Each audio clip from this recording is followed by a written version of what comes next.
will now come to order at 1:04 p.m. This meeting was called for the purposes listed on the duly posted meeting notice. The other committee members are Dr. Adriana Tamez, Trustee Dave Wilson, and alternate Trustee Eva Laredo. A citizen desiring to appear before the Board of Trustees shall complete the hearing of citizen form 24 hours prior to the meeting and file said application with the Board Services Office. There are no citizens signed up to speak before the Academic and Student Affairs Committee. Is there a motion to approve item A, approve honorary degrees for 2023?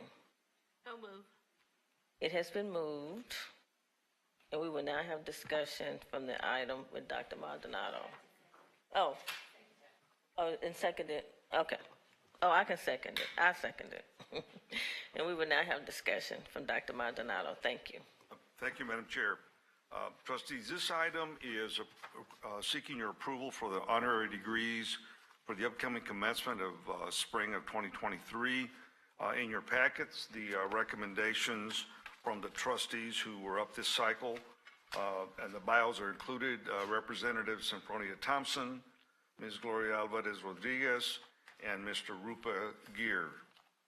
Mr. Gear was nominated by Trustee Glazer, Ms. Alvarez Rodriguez by Dr. Tamez, and Representative Symphonia Thompson by Trustee Charlene Johnson. I'm sorry, District 8, Trustee Laredo is nominating Juan Hernandez, and the bios are in your packets, along with the degree recipient listing going back to the late 1990s. Glad to answer any questions that trustees might have. No, I think it's an honor for the trustees to recommend them because they're strong in their community, so I agree. Madam Chair. Yes, Trustee Flowers. Excuse me, trustees, I'm sorry, I apologize.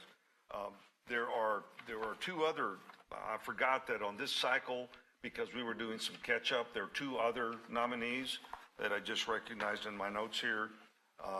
Mr. William Caligari, former state representative, is nominated by Trustee Wilson, and Stephanie Brown from Fort Bend County is nominated by Dr. Cynthia Letton-Gary. So there's a total of 6 nominees that are brought forward for your approval today. Thank you. Trustee Flowers? The Chancellor handled it. Thank you. Okay. Okay, well, we are now ready to vote on item A to approve the honorary degrees. Voting is now open.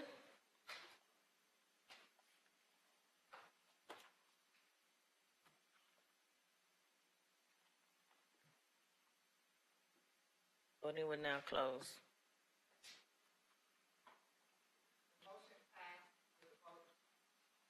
The motion passed with a vote of 2-0. Perfect. All right, is there a motion to approve item B, ratify approval of HCC honorary degree to Patrick Gelsinger, Intel CEO? Move. Okay, I second. It has been moved and seconded. We will now have discussion on the item. Dr. Maldonado? Thank you, Madam Chair. During the last month, we had a visit. We were honored to have a visit from the CEO of Intel, Patrick Gelsinger. He stopped by our West Loop campus, and received a briefing on our AI and cyber programs from the students. He wanted to talk to the students, although there were plenty of faculty and administration there. He spent the good part of a couple of hours there talking to the students, looking at our program. Intel has been very supportive, and in recognition of Intel's support, I recommended to the chair that we award Mr. Gelsinger an honorary associate's degree in artificial intelligence. He met all the criteria as being of having made notable contributions to education and to industry. The chair accepted my recommendation, and due to the lack of a meeting between the time that we knew of his visit and his visit, we proceeded based on with the chair's approval with the understanding that we would bring this to the committee for ratification and then move on to the board. And my recommendation is that the committee ratify the honorary degree that was issued to Mr. Gelsinger on behalf of Houston Community College. Be glad to answer any questions the trustees have. Any questions, trustees?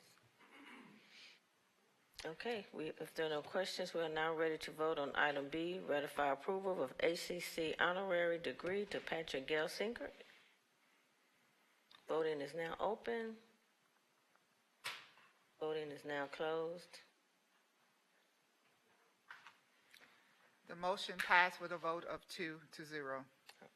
Is there a motion to approve item C, relocation of cosmetology program to Bissonnette Campus, Northwest College? So move.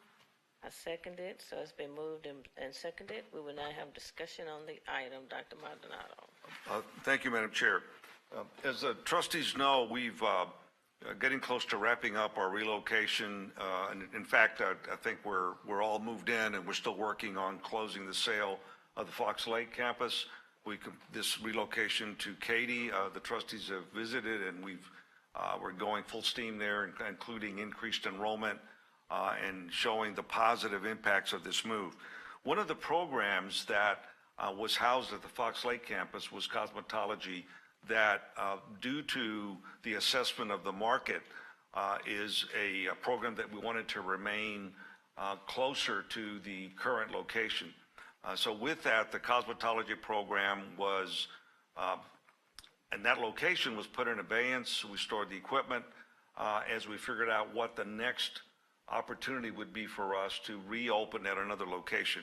All the students that were participating in the programs were taken care of, were reassigned to other locations across the district. And to make the presentation on the relocation of the cosmetology program, reopening at the Bissonnette campus, with your permission, I'll turn the floor over to Dr. Zach Hodges and Dr. Mudassir Siddiqui to make the presentation. Awesome. Thank you. Thank you, Chancellor, board members. When we were planning and building the new Katy campus, it became very obvious that we couldn't afford the square footage that's required by the cosmetology program. That also applied to the EMT program. The EMT program has successfully moved into the Spring Branch campus and really didn't require any build out other than just some small modifications. They're perfectly happy, and it's been a really good fit location-wise. Cosmetology, not so easy. It is equipment intensive, and we went through a thorough process of looking at leased facilities and so forth, and the decision was made to move it to our Bissonnette campus. And Dr. Siddiqui, it's his COE, so Dr. Siddiqui is going to talk about that and the specifics around that. But we're excited about it. It's a good fit for that Bissonnette campus in district, in a good location with full support of the Alief Independent School District.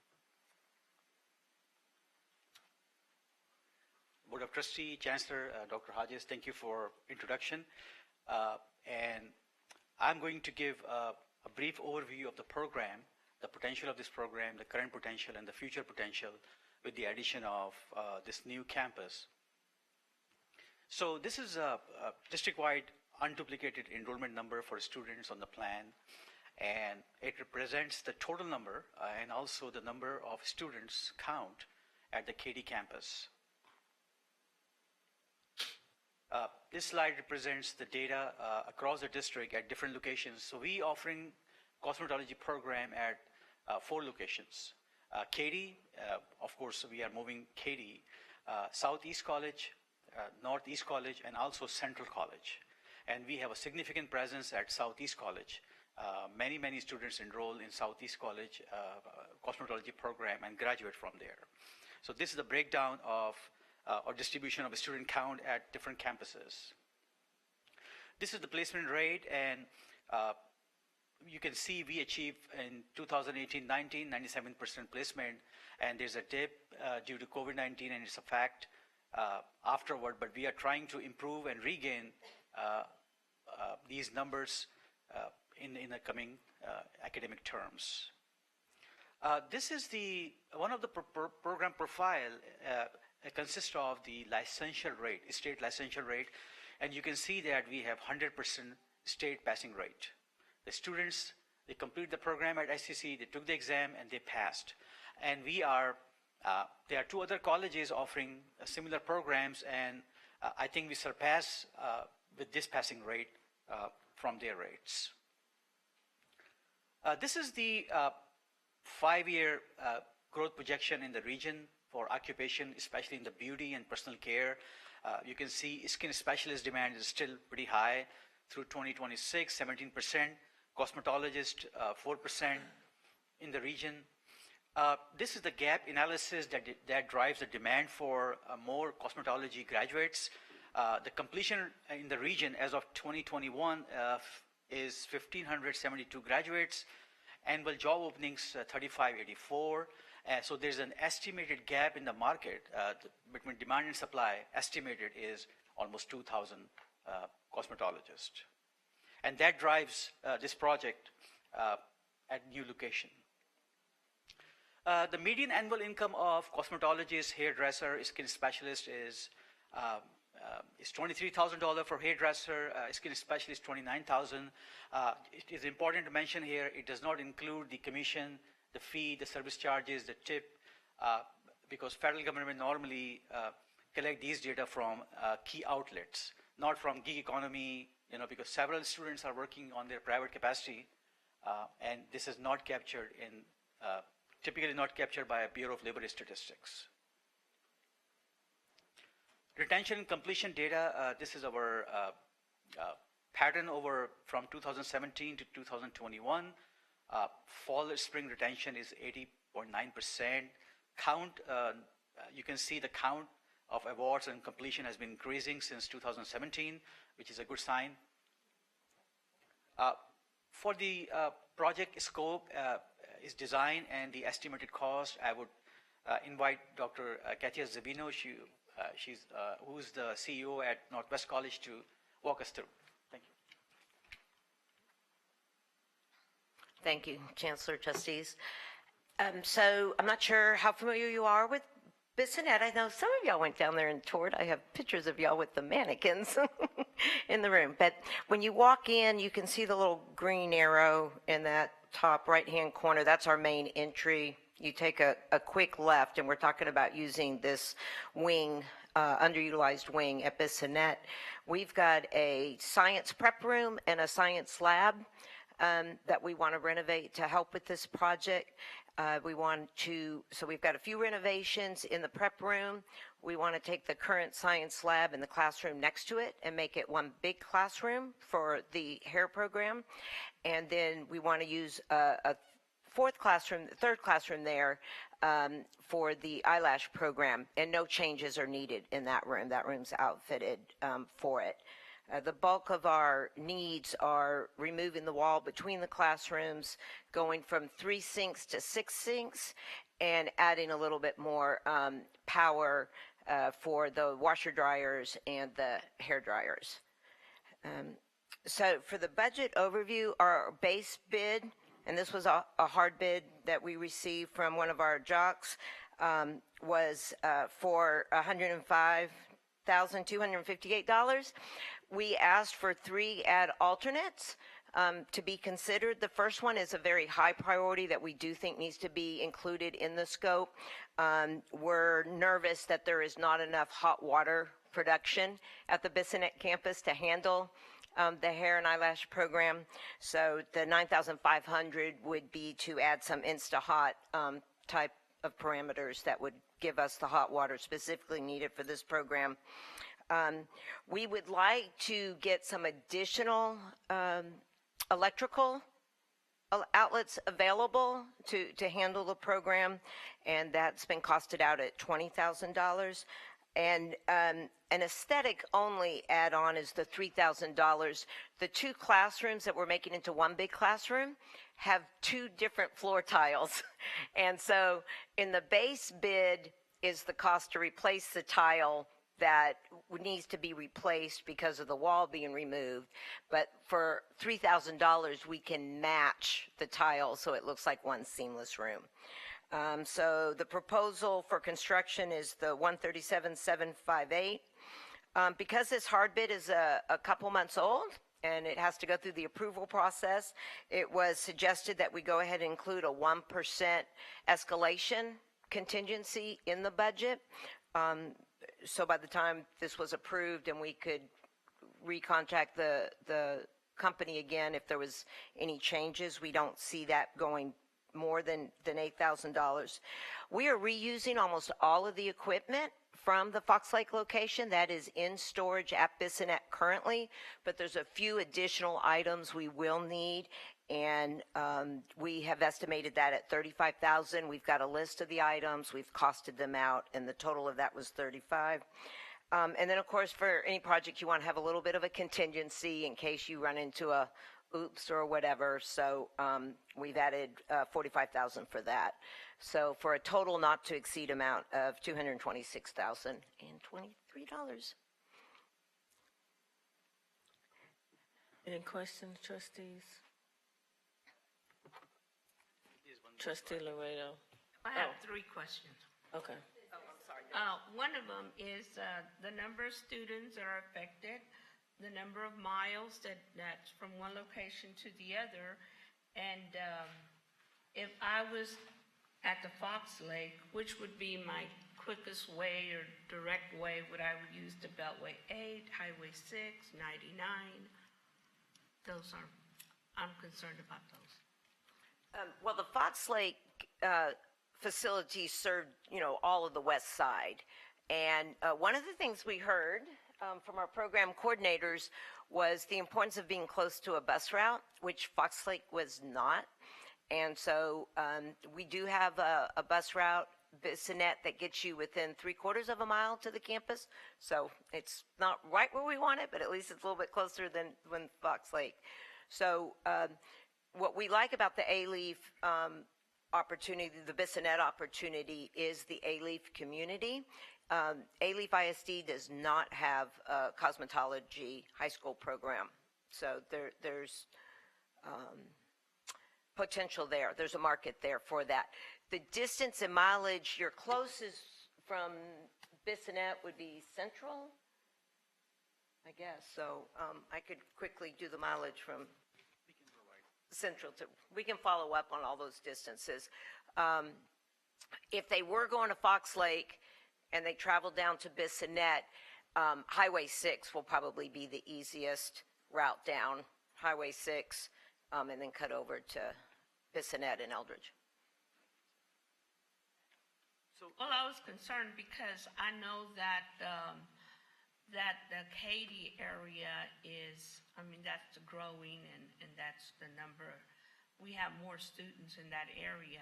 So if the market was already there, then it's going to be difficult to move it and remarket elsewhere. So I was just thinking of that. Yeah. We looked at lease options, and it was just really cost prohibitive in that area especially. So by bringing it to the closest campus to Bissonnette, where it was reasonable and had bus access, that turned out to be the best decision. But we explored all the lease options, on the west side of town, and it was just cost prohibitive. Trustee Flowers. Well, thank you for that. And Trustee Laredo, those were largely my questions. But to add to that, Dr. Hodges, if you can, what was that program replaced with, I guess, at the Katy campus? We had a fiscal model we were following for the Katy campus to make it cost effective in classrooms, just regular classrooms that we could roll classes in instead of a designated space. So general classrooms. Okay, and so I know general classrooms, but we also, when I looked at Katie, there were some amazing science labs. Yes. Incredible science Yes, labs. yes. And so, and you've got to keep those designated for those purposes. You can't rotate classes in and out of those spaces. And so I'm thinking a lot of this happened before I got here. And so I'm just trying to understand, because as Trustee Laredo pointed out, the market was there, the market is there. We're going to have to remarket, rebrand now. And there's still a cost, because even though there is some space, we still have construction, and it's well over $200,000 based on this estimate, right? So there's still an expense here. And so just wondering why it was not thought of to be included as those science labs were, since the market is there. Well, again, the science labs can run continuously throughout the day, whereas cosmetology is for a certain number of students. And the student to square foot ratio was such that it just didn't make it cost effective to keep it there. Okay, because of the enrollment numbers. Yes, Okay, so we could have worked on enrollment, or we're moving. right. And so I guess it's two scenarios, but we chose the other. Right. Thank you so much for the clarification. And that'll be for our second building. Okay. Thank you, sir. Yes, Dr. Maldonado. Thank you. Dr. Hodges, I think it would add a bit of clarity if we understand where the students that were in the program ended up continuing their classes. What locations across the system? Was it just central, or did they go to more than one? So Chancellor, the students for Katy campus, old Katy campus, I'm using the term, they are live nearby. We built together a map of student residential area with zip codes and addresses. They are clustered around Bissonnet campus and also the old Katy campus. So I don't think it will be a significant change for the students, especially in the face of there is no transportation available to old Katy campus. And with the new place like Bissonnet campus, it's like how much the bus stop is quarter of a mile, and it will facilitate more students, because we had this complaint from students with the old campus. There was no access point. My question isn't related to the selection of the Bissonnet. Is while we're doing this, the students that were in the program continued their studies. Yeah. Where did they mainly go to continue that? Southeast College.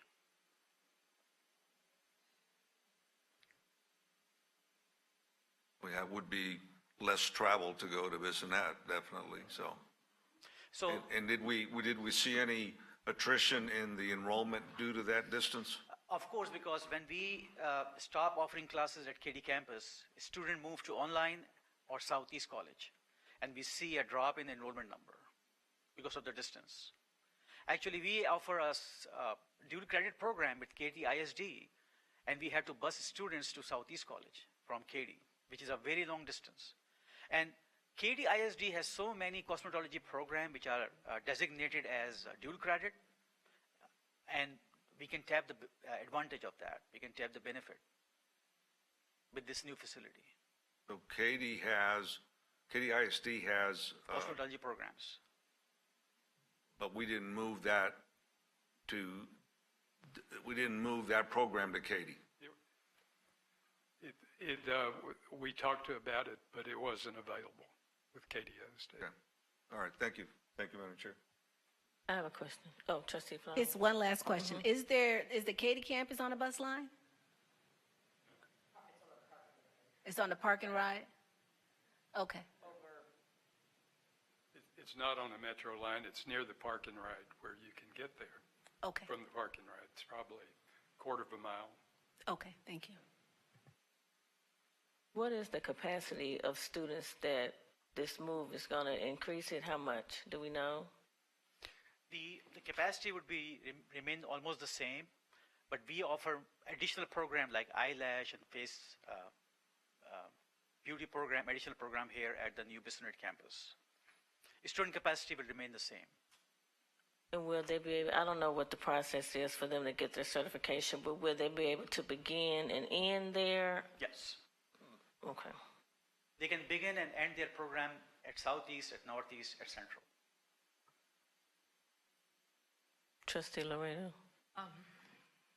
Why don't we use those resources and just put them in Central? Because that would be the closest location to that, at Central. I'm thinking that, have we checked our neighbor, see if they have that cosmetology program? Yes, San Jac and Lone Star both offer cosmetology program. And that's like right across Yeah. from that neighborhood. Yeah. Trustee, the objective of offering this program in Katy because of the growing population. And these kind of professions and occupations like cosmetology, they grow with population. So that is a legitimate way to justify this program at Bissonnet campus. We want to keep our presence in Katy. Who's the president over that Bissonnet campus? Dr. Hodges. Oh, still part of yours? Oh. Okay. Trustee Flowers. Going back to the median income, and I being a woman, you know, black woman, been in a beauty shop a long time, my whole life, and Yep. know lots of cosmetologists, and they're largely entrepreneurial. Yes. So when we talk about that median, and I so appreciate all those other points of income that's not included in Yep. that number that we do know, but because they're so entrepreneurial, is there a pathway into a small business path or the Goldman Sachs? Is there some kind of way that we're connecting that? That is my last slide. Yet to cover. Sorry. So we partner with Entrepreneurship Center at Northwest College, and students will be able to practice operating a studio, salon or studio, while they're in the program. They will learn the business tactics. We are integrating these skills in the curriculum. So yes, we are working on that, and Dr. Hodges and myself and Entrepreneurship Center working right now. Yeah, please. When we presented this to the CEC, their comments were, this is a good idea if you put that entrepreneurial component into it. So we really see this as the model for all our workforce programs as far as having an entrepreneurial component in the certificate because of the very reason you're talking about. One more. Since we're looking at A-Leaf as a partner, how close is A-Leaf to this campus? The A-Leaf ISD or the high school? There are 2 high schools within a mile of this campus. And then A-Leaf has a strong history of being willing to bus students if needed to a location. But there's 2 high schools within a stone's throw. I know A-Leaf is really working with HCC real strongly versus Katy ISD, so. The new superintendent in A-Leaf is very excited about this program. He's coming out of Austin, and so I expect us to have some really good partnerships with A-Leaf ISD. Good. I just want to make sure that this is not going to drain the other campuses that have cosmetology, because, you know, people talk to us and they tell us that they're concerned that those programs are going to shut down in the other areas. So we want to make sure that the resources that we put into this, it's not going to take away from the others, and that we continue to build up the other programs. Trustee, we sustain enrollment number, if you see on this chart, the total versus Katy enrollment number. So it is not a replacement effect. We sustain enrollment in all these campuses, up and down, of course, different reasons, but we have Southeast College, we have Northeast College enrollment. Southeast has the biggest enrollment number. Thank you. Thank you. You answered my question. Are there any other questions? Okay. We are now ready to vote on item C, relocation of cosmetology program to Bissonnet campus, Northwest Campus College. Voting is now open. Board members, please cast your vote. Voting is now closed. The motion passed with a vote of 2-0. We will now move to item D, Automotive Program Modernization and Relocation Analysis Project Update. This is a report item. No action is required. Dr. Maldonado will introduce the item. Thank you, Madam Chair. As the trustees know, we've been assessing the modernization of our automotive program. It's a fascinating industry and all the changes that technology is bringing with it.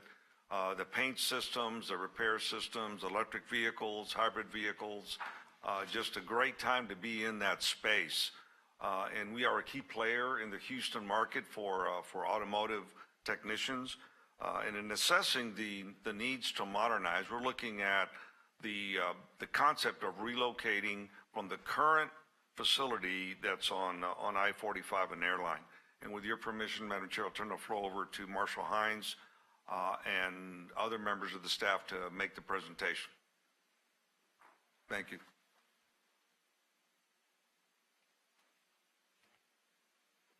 Thank you, Chancellor, Madam Chair, trustees.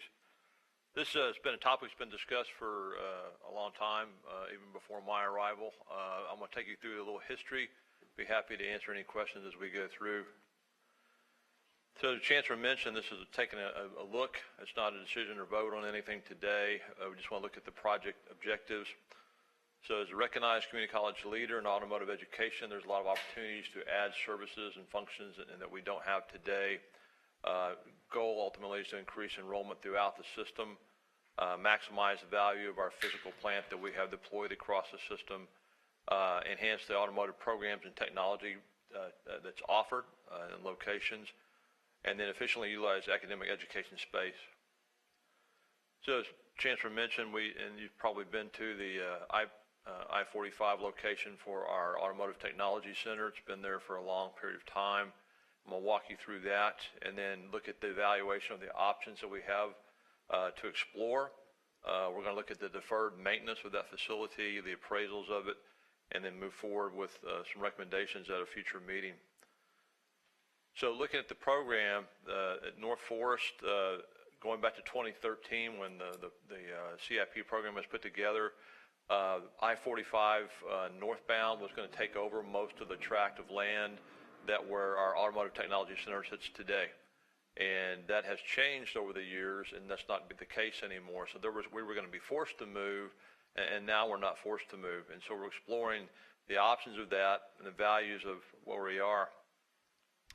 Looking back to about 4 years ago, we did a facility condition assessment of each of the buildings at HCC.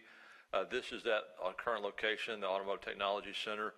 And the deferred maintenance back in 2020 was almost $17 million. If you put some escalation on that today, it's probably around $22 million or $21.5 million in the green indicated at the bottom. So those buildings are old. I think Building A was built in 1960, if I remember the report correctly, and they're all near the end of their useful life. As you look at this drawing, you see in the gold at the bottom, that's the Automotive Technology Center, and you can see the outline of the two buildings. The oldest one is closest to Airline Drive. And you can see at the top of that, the new proposed waterway that moves it to the west of our campus at the Automotive Technology Center. So it's moving to the west of where it was originally. So this came out of our recent facilities master planning process. They'll be presented shortly to the board. We pulled this slide out to show you some of these things we talked about. Existing automotive, this is from North Forest, and what was planned, because we were going to have to move off the original location for Automotive Technology Center, was to go to North Forest. And you see under building one, that's the current building that's there. Brand new building. It was opened probably 3 or 4 years ago. And then you see the expansion space in kind of the red corduroy looking color down at the bottom. It was actually designed in the original master plan that I found in the file to put it in that location, a copy of what's there, just flipping over and doubling the capacity. So we looked at the estimated relocation cost today of taking everything from Automotive Technology Center, where it's located today, and then moving it to North Forest, and it would be roughly $25.5 million. And that's including a lot of the equipment that's worn out and the technology that they're using at that location and a new facility. And then we studied that. If you compare that to the roughly $21.5 million in deferred maintenance, that absorbs some of that cost. We can either spend it at the current AATC location, or we could spend it maybe at the future North Forest location. Then we looked at the drive times. It's about 18 minutes further drive. You see the gold star kind of in the left of the slide, and then you see the top right-hand corner, you see North Forest location. And according to your phone maps, that's the fastest location way to get there, usually without traffic. And then another interesting thing that's just happened fairly recently is that our Northline campus, directly across from us, we already are hearing from Metro Transit. We've met with them several times. They're building a big location for a rail stop, and so they're going to be removing the rail line from our Northline campus, moving it out into the street, and have it stop right in front of our college. And they're also going to be putting buses through there as well. So people that will be able to go to that location and drive around. So that will also add some traffic to that location. And that's something that's a 5-story garage with buses and rail underneath it. This is just an aerial photograph. You can see the location of the AATC appraisal. We've got it back in May of last year. It was at $5.4 million. It may be a little bit more today. And because we don't have the taking of the right-of-way away from us, and it doesn't shrink the property, this probably still has some fairly good retail value. And again, an appraisal is just one person's opinion, so it could be higher than this or lower this, and depends on when you take it to market. But if you start adding together the sales value or price of this location and the deferred maintenance you put into it, it's almost equal to creating a new campus at another location. And this is just another site showing you where you are, the driveways. This came out of the master plan, and you'll see there the ranking of poor condition on both buildings. And it's just a page. It's got some facts about the current AATC, and if you have taken a tour through it, you notice it's very dated. It's got a lot of equipment that needs to be replaced. And if we're going to do something strategically, this would be the time to take a look at that. So the goal is to look at all these options for transportation, where do the students come from, visibility, the cost to do the deferred maintenance or to spend that money at a new location, and looking across the entire system to maximize our value of our capital that we spend. So the next step to take this is look at that across the system, including North Forest, focus on locations that offer students a full college experience. And if you think about AATC, a student that goes there, they're going there specifically to take their classes, and they get no other interaction with other students or other types of classes offered. So that's another thing that I've heard since I've been here, that some of the faculty members and some of the students make comments that they would like to have a little more diversity than just automotive. And then the next steps, location that offers students a full college experience, validating pricing models that I've shown you today. The appraised value, we probably wouldn't check that again until we make a decision on what we want to do. And then return to the Board of Trustees and show them what the findings were from this group.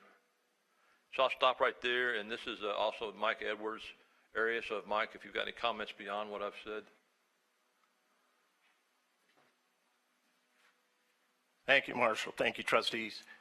We have an opportunity to construct something pretty special. That is a comprehensive program at one site. Students have been asking for that opportunity, convenience to them, an opportunity to complete more than one certificate at one location in the Northeast. We also have an opportunity from a programmatic standpoint, as we look at the building and the relative worth and utility of that building as far as design, to have for the first time since this program has existed, professionally designed automotive shops. Because the current location was used to be a trucking showroom, which is why it's really close to 45. There was hardly little of that space that was designed for instruction, certainly not for instructional labs. So we have an advantage, competitive advantage, that we can realize if we go forward. So just some considerations. We still have a little more homework to do. Look at the traffic patterns, consult more with faculty, but we're very encouraged by the opportunity, and so are they when they really think about it. The current location is sort of like a worn baseball glove. It fits well, they're used to it, but the capacity just isn't there. we could probably double the enrollment of that program if we can get to this other site. So we'll come back with some more information for you, and appreciate the opportunity to address you. Trustees, any questions? Who? I'd like Oh, to, Dr. Maldonado. thank you. I'd like to add on a little bit to what was presented. We have phenomenal partnerships with the automotive industry. And this would do nothing but help us expand those and become, we don't have a formal partnership with Tesla. We do with Audi, that's getting into the electric vehicle market quite heavily. And a lot of these companies plan to be out of the internal combustion engine market by 2030. And again, we're looking at a state-of-the-art facility, as Dr. Edwards pointed out, that's going to be designed to meet what industry needs today and have the flexibility to grow with what industry's needs are. So this really puts us in a different level in terms of servicing the market, our partnerships with the automotive companies, and growing enrollment.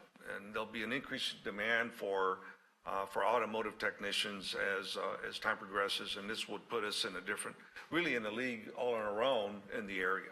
Thank you. Thank you. I have a question, Madam Chair. Yes, Trustee Starwood. What is the 20-year plan for Metro concerning transportation in the region where you want to put this education facility?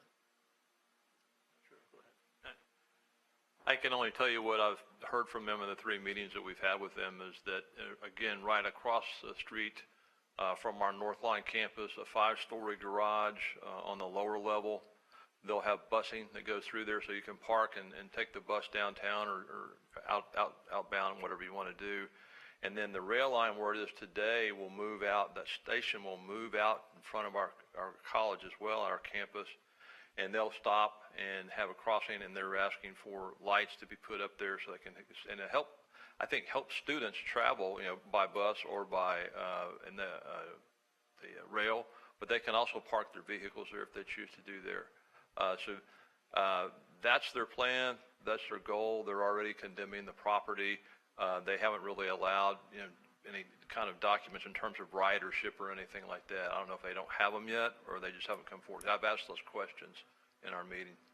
Okay, normally Metro they do the feasibility studies for traffic patterns for automotive versus those who need rail and bus. How many years out are they planning to improve their property to have a major bus barn, major transit center, and rail center? How many years out is that? What year are they claiming to start to do that? They're planning to open in less than 2 years. And it should be exact. That's not how they do things.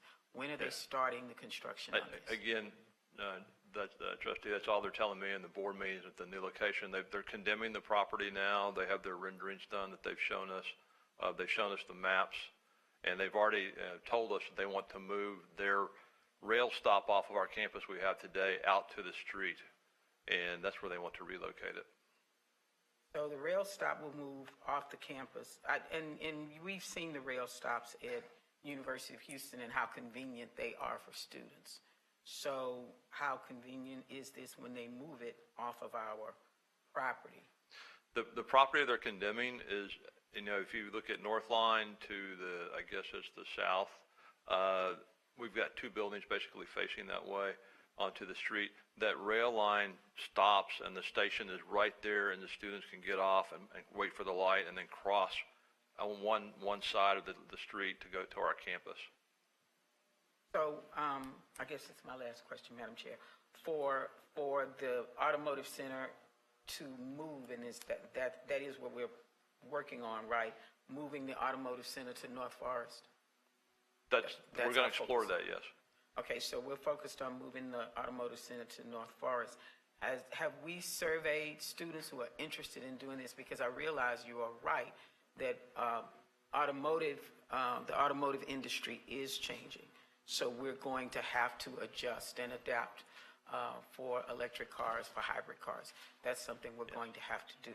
So moving it from a hub that is 610 loop at 45 to a hub that is, what's the major thoroughfare where you want to move this? It's Homestead and Little York. So Homestead and Little York, which is not close enough to two major thoroughfares, it's not at a cross point of two major thoroughfares like this one is. So I should think that the county and Metro have looked at something different. And all of these documents are printed and discussed and put in the meeting minutes. When they plan this, and they plan this in conjunction with the city planning, what is the city saying about that particular region in conjunction with what Metro is saying about that particular region? Because they never plan in a vacuum. They definitely plan together. So what is growing, and that's not something you can answer right now, but that's something that needs to be answered for this board. Did the city planning, the 20-year plan, say for that region versus what Metro is actually agreeing to do based on the city planning for that region? And you all can bring that back to the board. Totally agree, Madam Trustee, that, you know, we'll move forward with that, and that'll be part of our examination of this process. And Mike, you might want to say anything. Sure.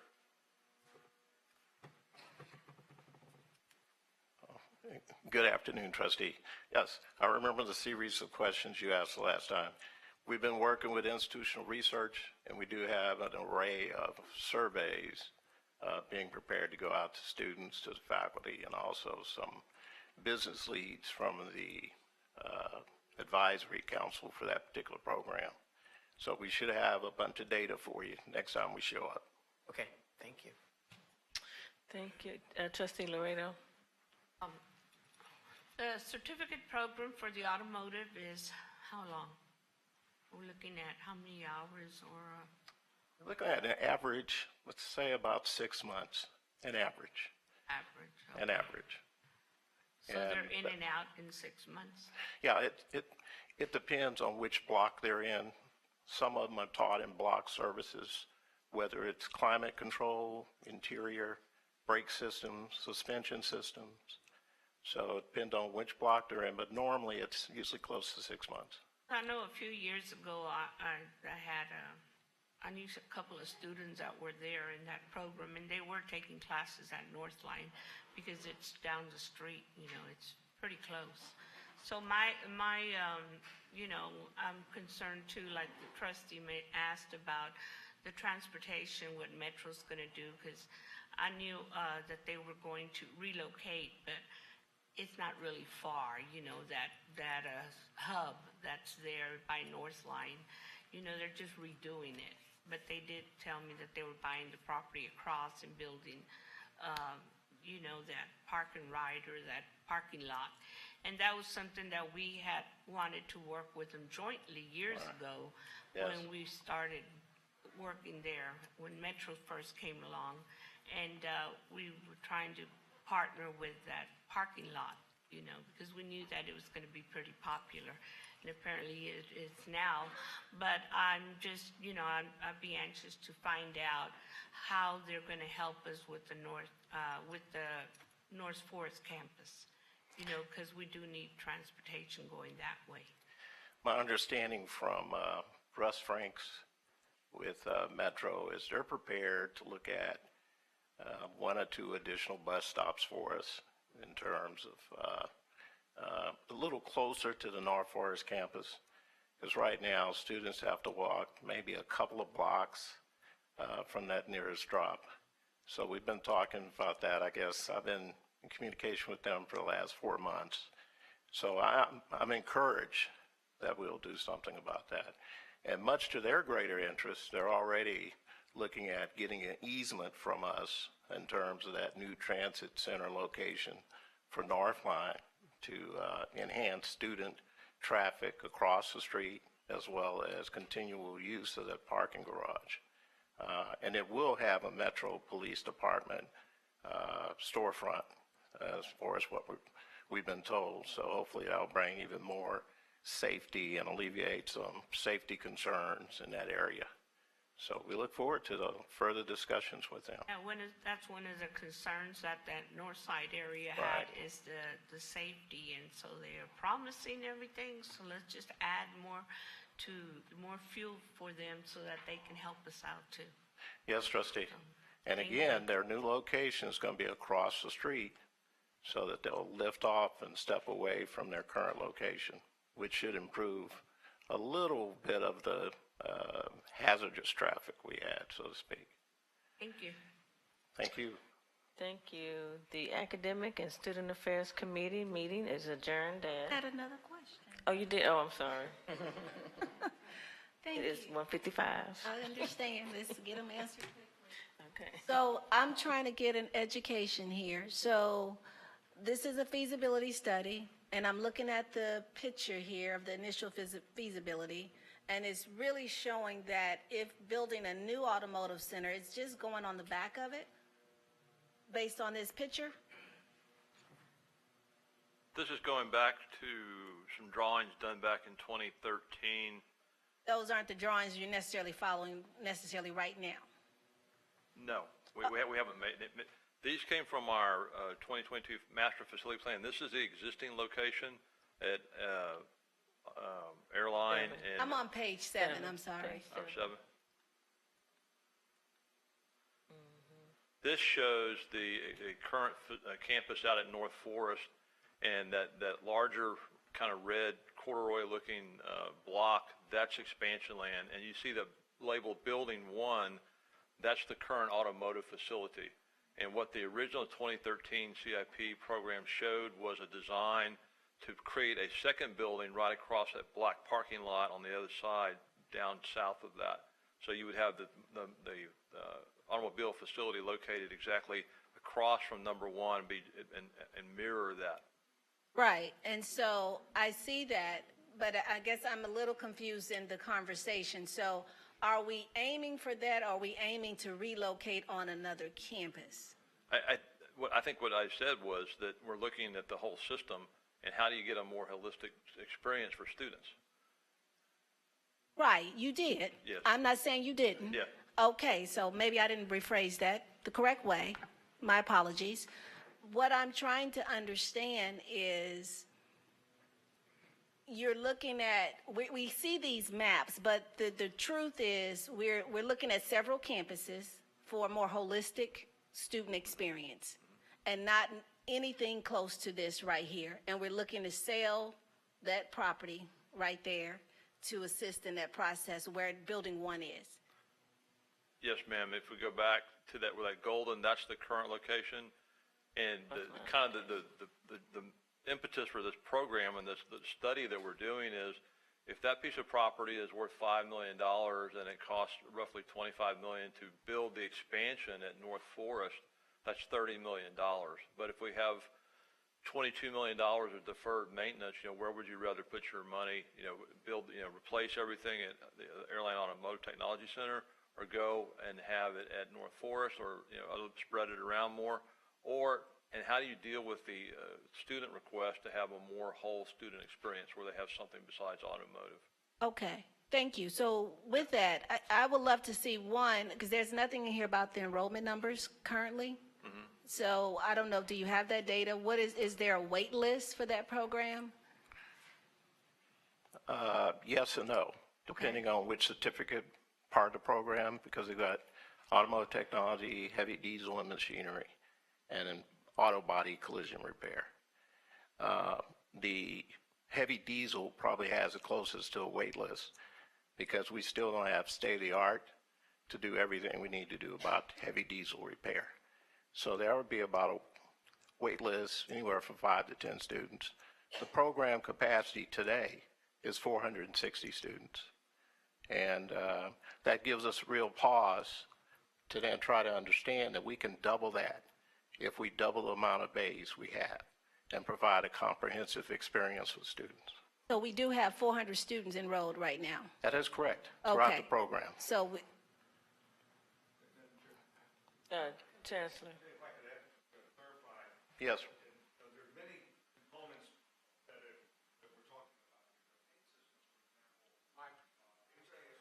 Your mic. There's many elements in the automotive program. And enrollment is, we're forecasting what we could get. but we still have the impact of modernizing. For example, in our paint systems, HISD has a better lab than we do, and we need to modernize that. So what we have today will gain us some, but when we bring in 21st century technology, I think we will be in the best place to significantly improve enrollment. So there's many components, and when we come back to the board with a firm recommendation, we will be forecasting all those. We just wanted to let the committee know what we're looking at. We've been looking at it for some time. And I want to clarify, if we go to the next slide, the building number 1 is, okay, the yellow here is the current location. This is the proposed move. Building 1 is not going to be sold. That's going to be probably redone, the facade, to be more of the main entrance to the new location. So this is entirely the North Forest campus. Is that correct? This is the entire perimeter of North Forest. Number 5 is the academic building. Number 2 is the administration building. 3 is the workforce building. 4 is the central plant, and 1 is the current roughly 5-year-old automotive facility. And these rectangles are meant only to conceptually show where the location would be. It doesn't mean the building's going to be a rectangle or that it's going to be exactly placed in that location. This indicates to us that there's sufficient property there to hold the square footage that we need to bring in a premier program.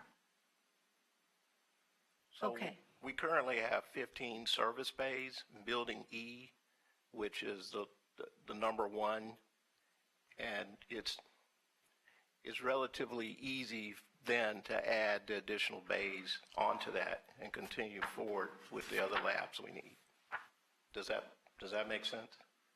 Yes, I guess that's new, and I appreciate the clarification, Chancellor, because I didn't get any of that explanation. So but I guess I'm now even more confused. So it sounds like we are going to utilize that space in 1. So we're not getting rid of that. We're utilizing it. So I didn't get that. So thank you, Chancellor, for that clarification. Absolutely. And then on the student enrollment, you said comprehensively. So we have 400 unduplicated, or is that duplicated? What does that look like when you talk about capacity? That's 400 unduplicated. 400 students unduplicated with a Again. wait list on the diesel, The heavy diesel. the heavy diesel, 8 to 10, somewhere Correct. like that. Correct. Okay. Yeah, because the heavy diesel part at its current location, we just simply don't have the capacity, the space, or the machinery to meet their needs. Okay.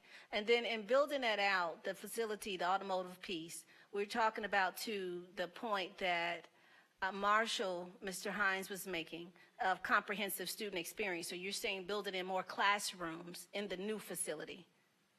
Just saying that some of the surveys we did early on, roughly 2 years ago, maybe right before COVID, that some of the students at the current Automotive Technology Center said they're pretty isolated and all they have was automotive, and they would enjoy being at a campus where you had a full service.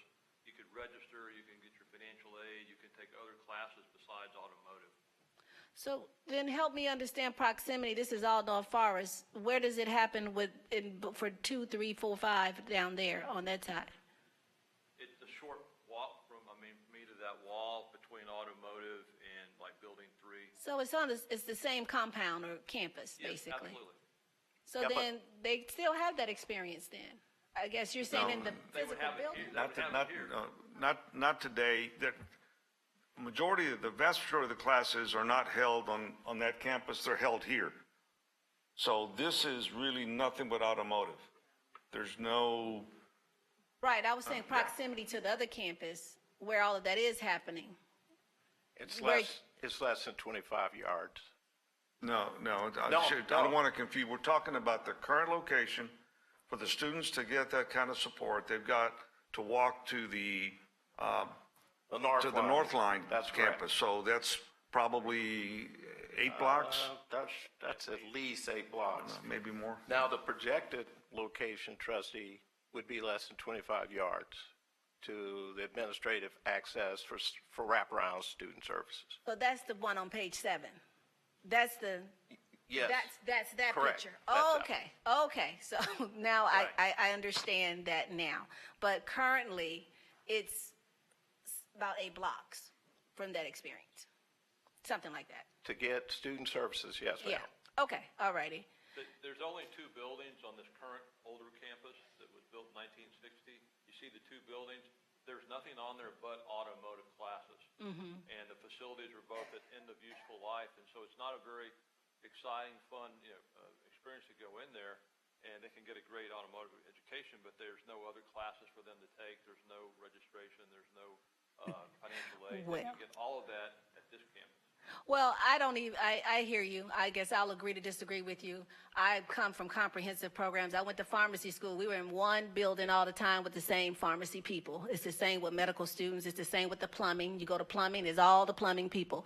And so you go there for the specialization, and you're there, as Trustee Laredo asked the question, and you answered, average of 6 months. So you're in and out. And there's a whole system that's really relatively close by that if you wanted to continue, it's nothing, holding you back. Thank you. Madam Chair, Yes. I have to comment that I'm very familiar with the Automotive Center because when I was on the board, we did the Automotive Center. And Bill Russell owned Russell and Smith Ford, and he brought his colleagues together from other auto dealerships, and they designed that facility because they needed employees. They needed that. And so they designed that facility, and we purchased that for that very purpose. So I'm very familiar with the property and the age and all this. But what I do have to say is that when you have 400 students, you have 400 students. And making a major shift from one part of the city to the other part of the city and hoping that your students follow you, because one of our greatest challenges is students don't have to go too far to go to another community college, because we're surrounded by them. So if we don't make this convenient for them, if that access is not convenient, you're not coming. So thank you for that. But I am very familiar with that I-45 Cross Timbers building. Thank you. Thank you, trustees, for your concerns. I appreciate it, and I'm sure they appreciate it too, because this is the second time you have come here and presented this. So I appreciate you coming back to answer the questions again. So if there's nothing else, I know this is not an action item, but I know I brought up the same concerns. And then there was calls made to my district about I had those concerns. So I'm glad you came back and see that other trustees have the same concerns. But I appreciate you looking into it in the best ways we can best serve our students and give them that better school experience that they're asking for, because we're here to listen to the students. So Trustee, one more thing, can I, it's 2:07. I know. I just, Okay. one more, quick. I know that this one is already ready, and I know we had the ribbon cutting and everything. So when will our students start using it?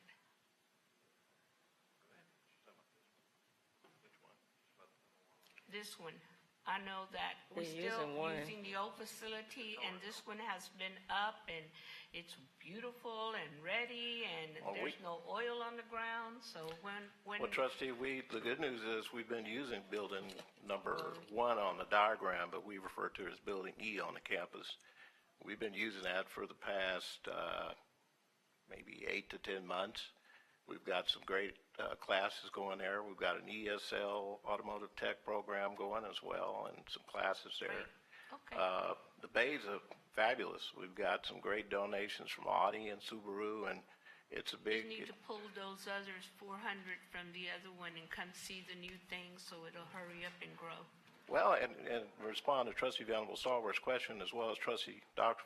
Flower's question, it's interesting so far, according to the data, as we continue to survey students and continue to do our homework, that apparently the students at the North Forest campus are coming from basically just about every part of the city.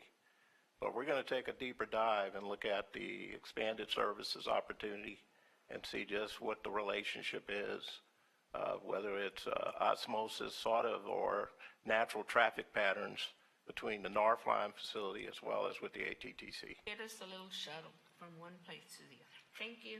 Thank you. Thank you. All right, the Academic and Student Affairs Committee is adjourned at, 2:09 p.m. thank you. Audit Committee. The meeting of the Audit Committee for April 5th, 2023 will now come to order at 2:09 PM. This meeting was called for the purposes listed on the duly posted meeting notice. The other committee members are Dr. Reagan Flowers, Trustee Dave Wilson, and alternate Trustee Robert Glazer. Opportunity for public comments. A citizen desiring to appear before the Board of Trustees shall complete the hearing of citizen form 24 hours prior to the meeting and file said application with the Board Services Office. There are no citizens signed up to speak before the Audit Committee today. Topics for discussion and/or action. Is there a motion to approve item A, approve Internal Audit Department Charter? So moved. Is there a second? It has been moved and seconded. We will now have discussion on the item. Chancellor Maldonado. Thank you, Madam Chair. Trustees, this charter was brought forward at the last meeting and presented for your review with the intent of bringing it back on this meeting to get your approval on it. There's an annual review of the standard, and with your permission, I'll ask Terry Corrigan to step the committee through what the requirements are for this item as well as the next item, but I'll ask him to keep his comments on this item related to the Internal Audit Department. Right. So this particular one is to approve the Internal Audit Department Charter. The standards for the professional practice of internal audit require that you periodically review your charter and have it approved by the executives of the organization and the audit committee and the board. So at HCC, we have brought the charters to the audit committee each year after the new audit committee is seated in January, and so we usually bring it in February. And then, since normally we have new members to the audit committee who haven't served on the audit committee before, we do an orientation on internal audit in February, and we also go over what's in the charters. So that's what we did in February. This year is different. We do not have any members of the audit committee who have not served on the audit committee before. So I don't think any of these things in the charter are new to the members of the audit committee now. So, but what we want to do is give the board members a time to digest the information and come back with any questions before they approve it. So we bring it back in April, since we don't have an audit committee meeting in March, and ask for approval of the charters in April. So basically, I'm here just to answer any questions that you have concerning the internal audit committee, the internal audit department charter in this particular vote. Committee members, what are your questions? None from me, Madam Chair. The only question I have is, I know that there was a document that was brought to us because the question was posed about Title IX. And as I understand it, the audit should include Title IX items, a review of Title IX items and the reversal of said items. Is that going to be included in the audit process? Because this is the charter, so I want to make sure that we're not missing that. That is part of the Internal Audit Department plan for fiscal year 2023. So that review is scheduled for later this year. And as of right now, the new administration's proposals to change the Title IX have not been implemented yet. So there's really no changes to be audited on Title IX right now. We can audit the existing Title IX, but the changes that we're expecting haven't been implemented yet. Okay, and those changes will, I think I made the request for those changes to include human trafficking. Well,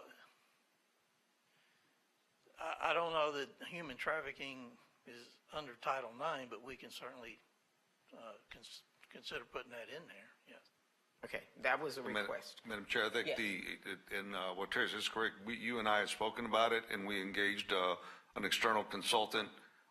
It didn't engage, we discussed it with internal consultant, and the consensus was we would have it in our policy, but it's not part of Title IX. And I may be able to add a bit of clarification. I think that the regulations that Mr. Corrigan's referring to are those that are coming from the federal government that would then be implemented on policies. They are currently updating those, and I think the anticipated release date rather is in May or June. So that's separate and apart from additional items that the board would like to include in its policies. Okay, thank you. That works. Since there are no other questions, I think we're ready to call the vote.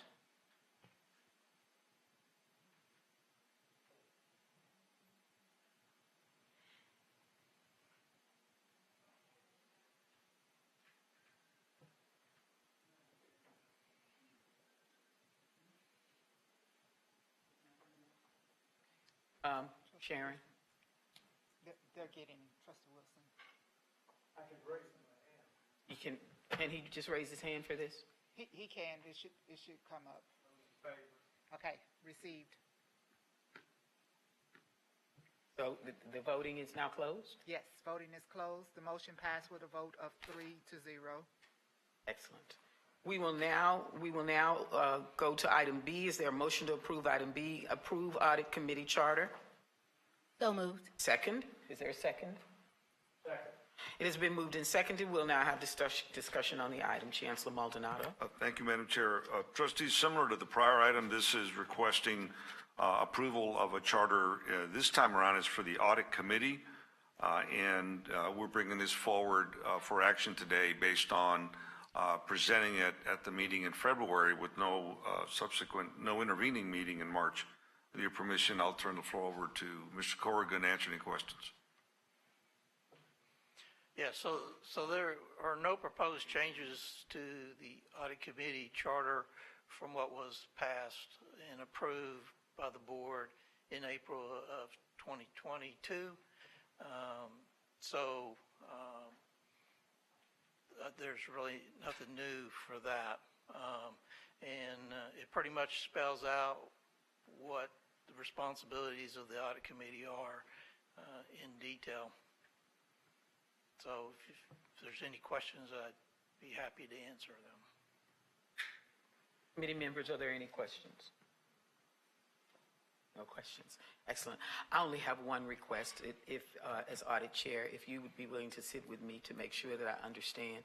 I've read all of the ones in the past, but there are a couple of key questions that I want to make sure that I'm very clear on. So if we can sit and you can walk me through both, I'd appreciate it. Madam Chair. Yes. Yes. Bylaws, did we not change the language for the external auditor? It seems, is it reading it exactly the same? Did we change the language for related to external auditor?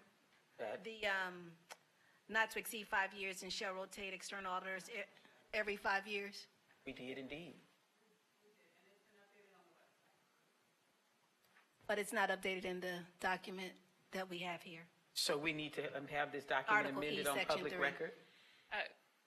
We don't need to have it amended on public, but I'll make sure that the audit department has the current version. It's been uploaded to the website. I'm not sure why it's reflected in there, but you're correct. There was a change that's not reflected in the version that's attached.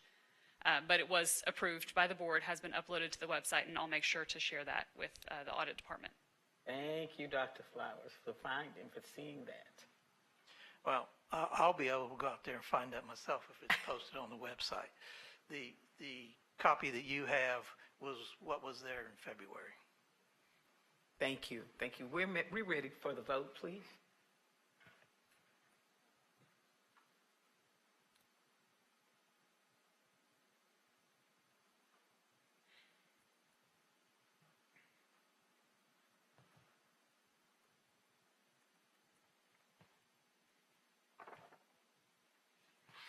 Voting has concluded. The motion passed with a vote of 3-0. The meeting of the audit committee is now adjourned at 2:19 p.m. The meeting of the Board of Governance Committee for April 5th, 2023 will now come to order at 2:19 p.m. Thank you, Sharon. This meeting was called for the purposes as listed on the duly posted meeting notice. The members of this committee, the Governance Committee, are Trustee Robert Glazier, Dr. Vanderbilt Stallworth, and the alternate is Trustee Monica Reichart. A citizen desiring to appear before the Board of Trustees shall complete the hearing of citizen form 24 hours prior to the meeting and file said application with the Board Services Office. There are no citizens who have signed up to speak before the Board Governance Committee on today. We have a topic here for, that's no action, it's a report item. This is policy overview summary, and I will yield to Chancellor, I guess, Maldonado to introduce the item. Thank you, Madam Chair. Trustees, with your permission, I'll turn the floor over to Board Counsel to go through the overview, which is something that we added to the start of the agenda to try to accelerate the discussion and keep the meeting moving. And with that, I'll turn the floor over to Board Counsel and General Counsel. Thank you, Madam Chair. Yes, you have the floor. There are two policies that are presented for approval by the committee today. Both of those were included in TASB Update 44. The bulk of these revisions come from TASB. There's one minor change in wording that was recommended by the administration, and I'm happy to address that when we get into those items. But the purpose of this item is just to give the board, or the committee rather, an overview of what the TASB update is, whether the changes come from TASB or the administration, and then whether they're minor or extensive. Thank you. Are there any questions? Seeing no? Okay. Well, that was short and sweet. All righty. Well, with that, we're going to move forward with item B, which is proposed revisions to policy FLBE local, student conduct, alcohol, and drug use. I'll yield, I guess if there's... We need a motion and a second is there first. a second, or is there a motion first? Second. Second, thank you. Okay, it has been moved and seconded, thank you. And we will now have discussion. Chancellor Maldonado. Thank you, Madam Chair. Trustees, the recommended changes here come from TASB Update 44. The revisions to this policy expand the application of the alcohol and controlled substance prohibition. The changes were outlined in the document presented in your agenda packets, and all the changes being brought forward are recommended by TASB and supported by administration and Board Counsel. If I could, there is one change to the language recommended by TASB that came from the administration, and if you look at the first paragraph, TASB refers to specific events that are sponsored by the college. The administration has recommended that sponsored be changed to authorized, because sponsored refers to a narrow category of events, and authorized would be more broad and apply to other. And thank you for that clarification. Administration recommends that in both of these policies under consideration today. The substitution of the word sponsored with authorized. Questions or discussion? Hearing none, we are now ready to vote, Sharon, Yes. on item B.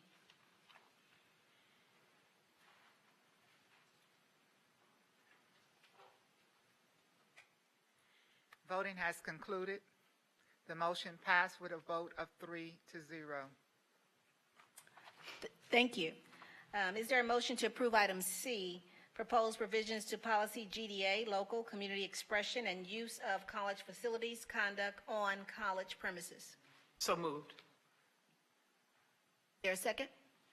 Second. Thank you. Moved and seconded, and now we will have discussion. I yield to Chancellor Maldonado. Thank you, Madam Chair. Trustees, this policy applies to college visitors, GDA local.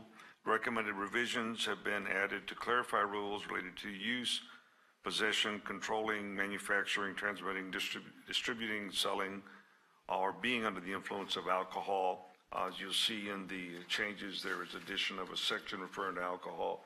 And that same change recommended by administration that was discussed earlier, replacing of the word sponsored with the word authorized.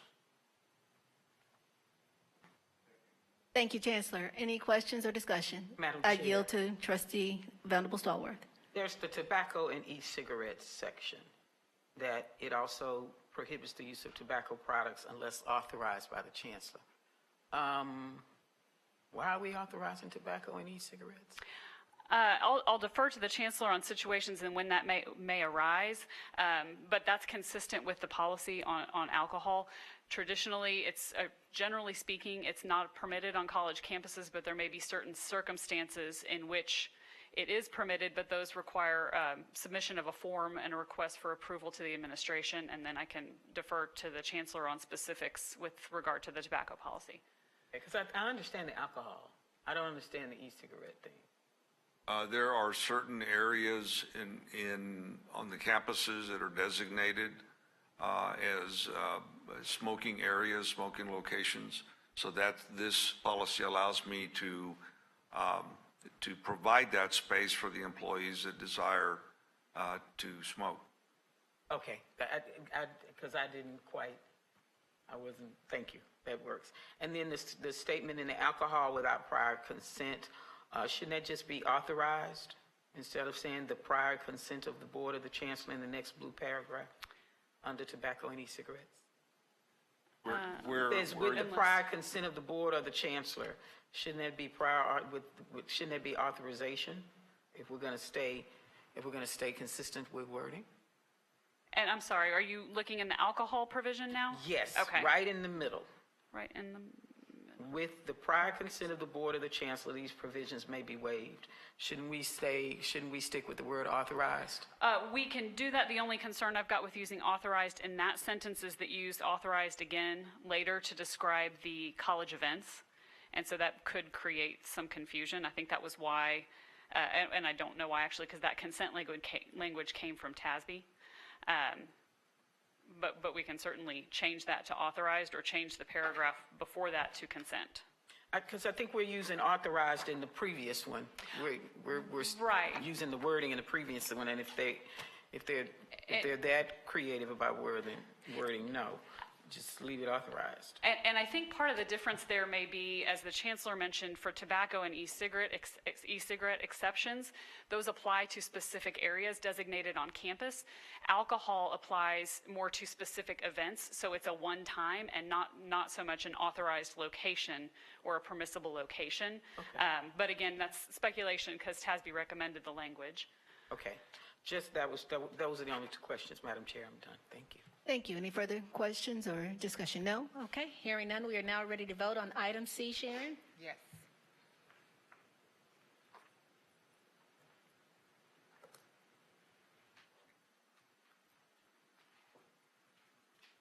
Voting has concluded. The motion passed with a vote of 3-0. Thank you, Sharon. We will now move to item D, Board Expenditures Report for Fiscal Year 2023. That is September 1, 2022 through February 28, 2023. This is a report item only, no action required. I yield to Chancellor Maldonado. Well, thank you, Madam Chair. Included in your packets or reports on board expenditures, there's a summary page, and there's one on travel, and there's one for the board account for community affairs. Those reports are filed for the record, and we're glad to answer any questions trustees have on those. Thank you, Chancellor. Any questions or discussion? Hearing none, then I would say that the Governance Committee meeting has adjourned at 2:28 p.m.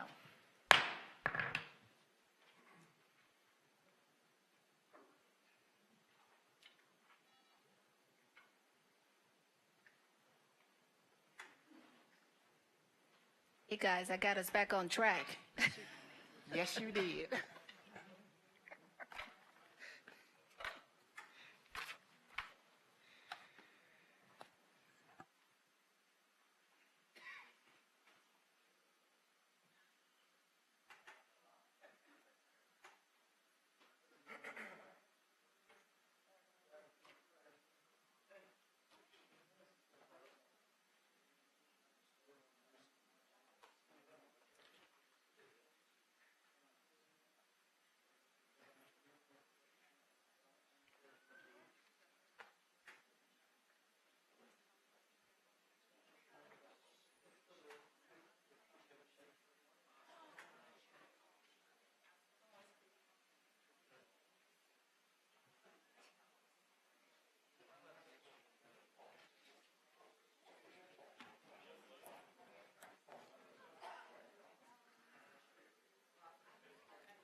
Sharon, hi. Can you hear me? Is it 2:30? Because I have 2:30. Okay, I'm texting you now. Okay, great, great. The meeting of the External Relations Committee for April 5th, 2023 will now come to order at 2:30 p.m.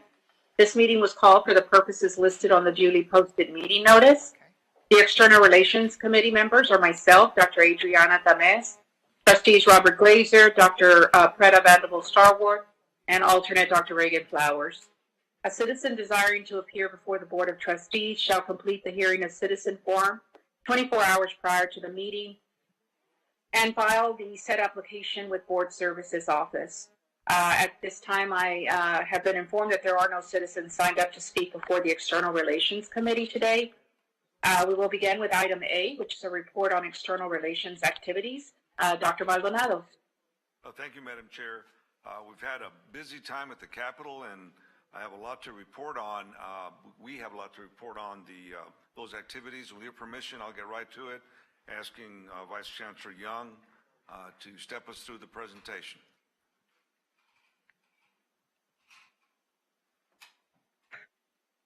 Thank you, Dr. Maldonado, Madam Chair, members of the board. Thank you for the opportunity to share a little information about our external relations activities, particularly as they relate to the state legislative session, the 88th legislative session. We are about a little less than 2 months away from sine die, so that's surprising. We've been moving. There has been lots, as Dr. Maldonado mentioned, going on at the Capitol. We have some seminal bills that are unique to us that we'll talk about here. I wanted to start by telling you that we're tracking 783 bills for HCC as of March the 10th, which was the last bill filing day, and actually it was 782, and we had an add-on with legislation that I'll talk to you about, or bill that I'll talk to you about as we proceed through the report. If you can see the end of that track, I would say at the end of this track, most of those 783 bills will not make it through the hopper. So that can be good news and bad news. We'll see as we proceed through the session. This is sort of a recap for you all from our prior report. Principal bills for us are HB1 and SB1. Those are the budget bills for the biennium 2024-2025, and they still remain at $1.9 billion roughly in general appropriations for community colleges. Incidentally, on tomorrow, April the 6th, the budget bill, HB1, will be heard on the House floor, so we'll talk a little bit more about that as well. But $1.9 billion for community colleges remains in both HB1 and SB1. Some of you may have had the opportunity to join the Texas CAT call today, the Community College Association of Texas Trustees call today, and talked about HB1 having 77 amendments attached to it. Actually, 77 authors. Let me see, that amendment number was a little bit higher, I believe. We had over 300 amendments to come up. So none of those removed our dollars, but some, one of them did ask that we remove some of our dollars in the rider fund, so I'll talk about that a little bit too. Also remaining in the bill is, for general appropriations, is $2.375 million in both bills, HB1 and SB1. Again, HB1 will be heard tomorrow on the House floor, so those are HCC designated dollars from an appropriation standpoint for the Regional Response Emergency Training Center for the 24-25 biennium. Budget runs. Been hearing budget runs, and the Chancellor provided to you guys some information that relates to preliminary budget runs. Today, in HB1 and SB1, our funding remains here, but that will change. It won't look like this. There's a group of individuals meeting with the Texas Higher Education Coordinating Board Commissioner to talk specifically about the budget runs. When we get those, we'll immediately share those through Dr. Maldonado to make sure that you're aware of what the budget runs look like and what our funding would more readily look like for the next biennium. But today, it looks like this in the both HB1 and SB1, which is $125,918,060 in both budget bills. Non-formula funding, we talked about that in HB1 and SB1. This is the resiliency project.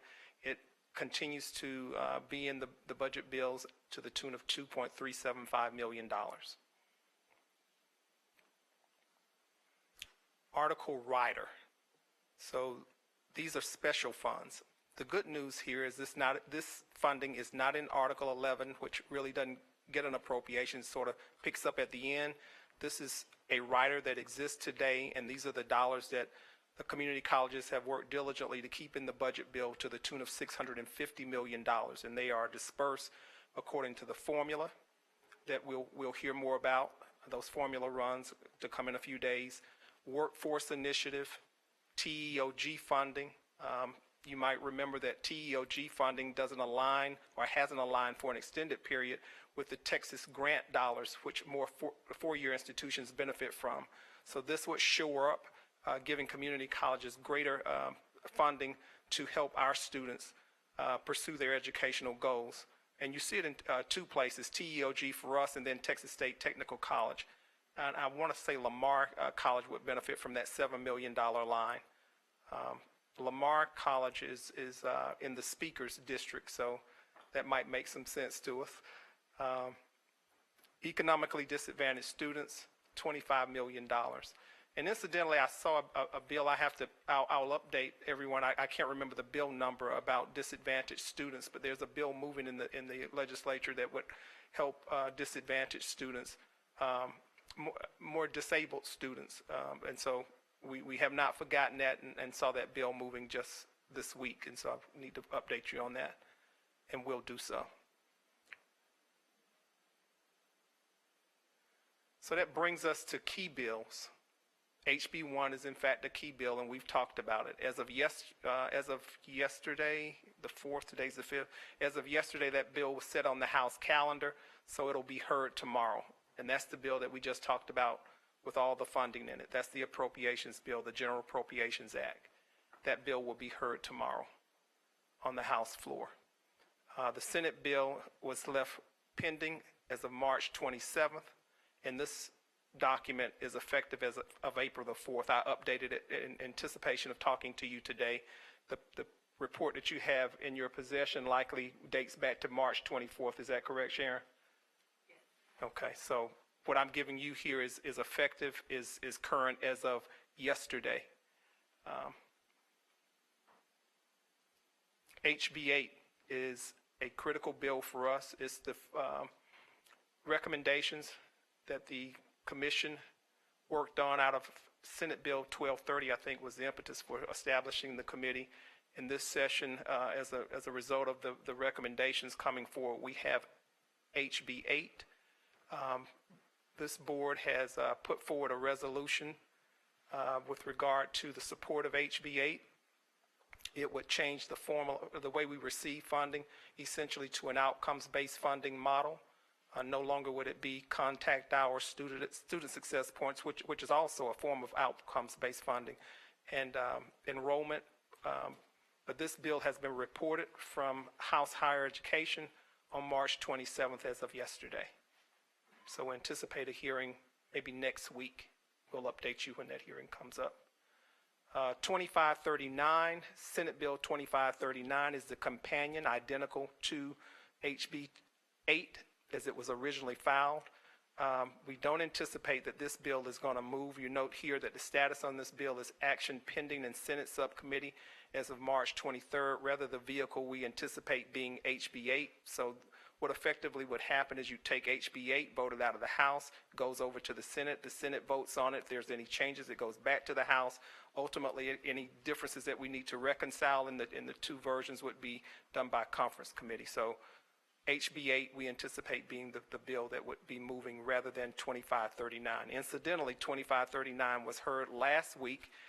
The author of that bill, Senator Creighton, spoke highly of the process that we underwent with the commission. spoke highly of the bill. Everybody around the table spoke highly of the bill. I guess that would be evidence of people being very supportive of the recommendations, particularly those who need to vote on it. And so we feel like we have great support for HB 8.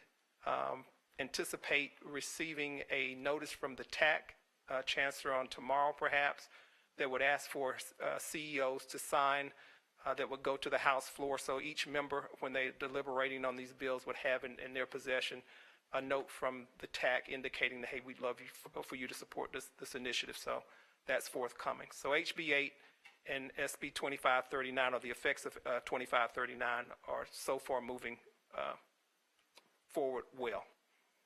You know, you mentioned a resolution, but that's what we're actually voting on today, correct? That's correct. The resolution was sent last month, so it made it in time for the packets that were given to the committee, and that's being brought forward today for ratification. Ratification, okay, yeah. Thank you. Thank Just you. want to get that timeline straight. And that thank we're you just now voting for the resolution. That's very helpful to our work in Austin. Thank you. You may recall from our last meeting in February that we talked about House Bill 4104 relating to a nursing dual credit pilot program. And really this is HISD's bill, but we would be a part of what would happen as it relates to, among other things, establishing a program that would, through which HISD students may graduate from high school with a certificate or in the healthcare space. HCC and UT Health would be part of the training that would go along with the passage, should it occur, of HB 4104. So they are advancing that initiative. It was introduced and referred to Committee of House Higher Ed on March 21st.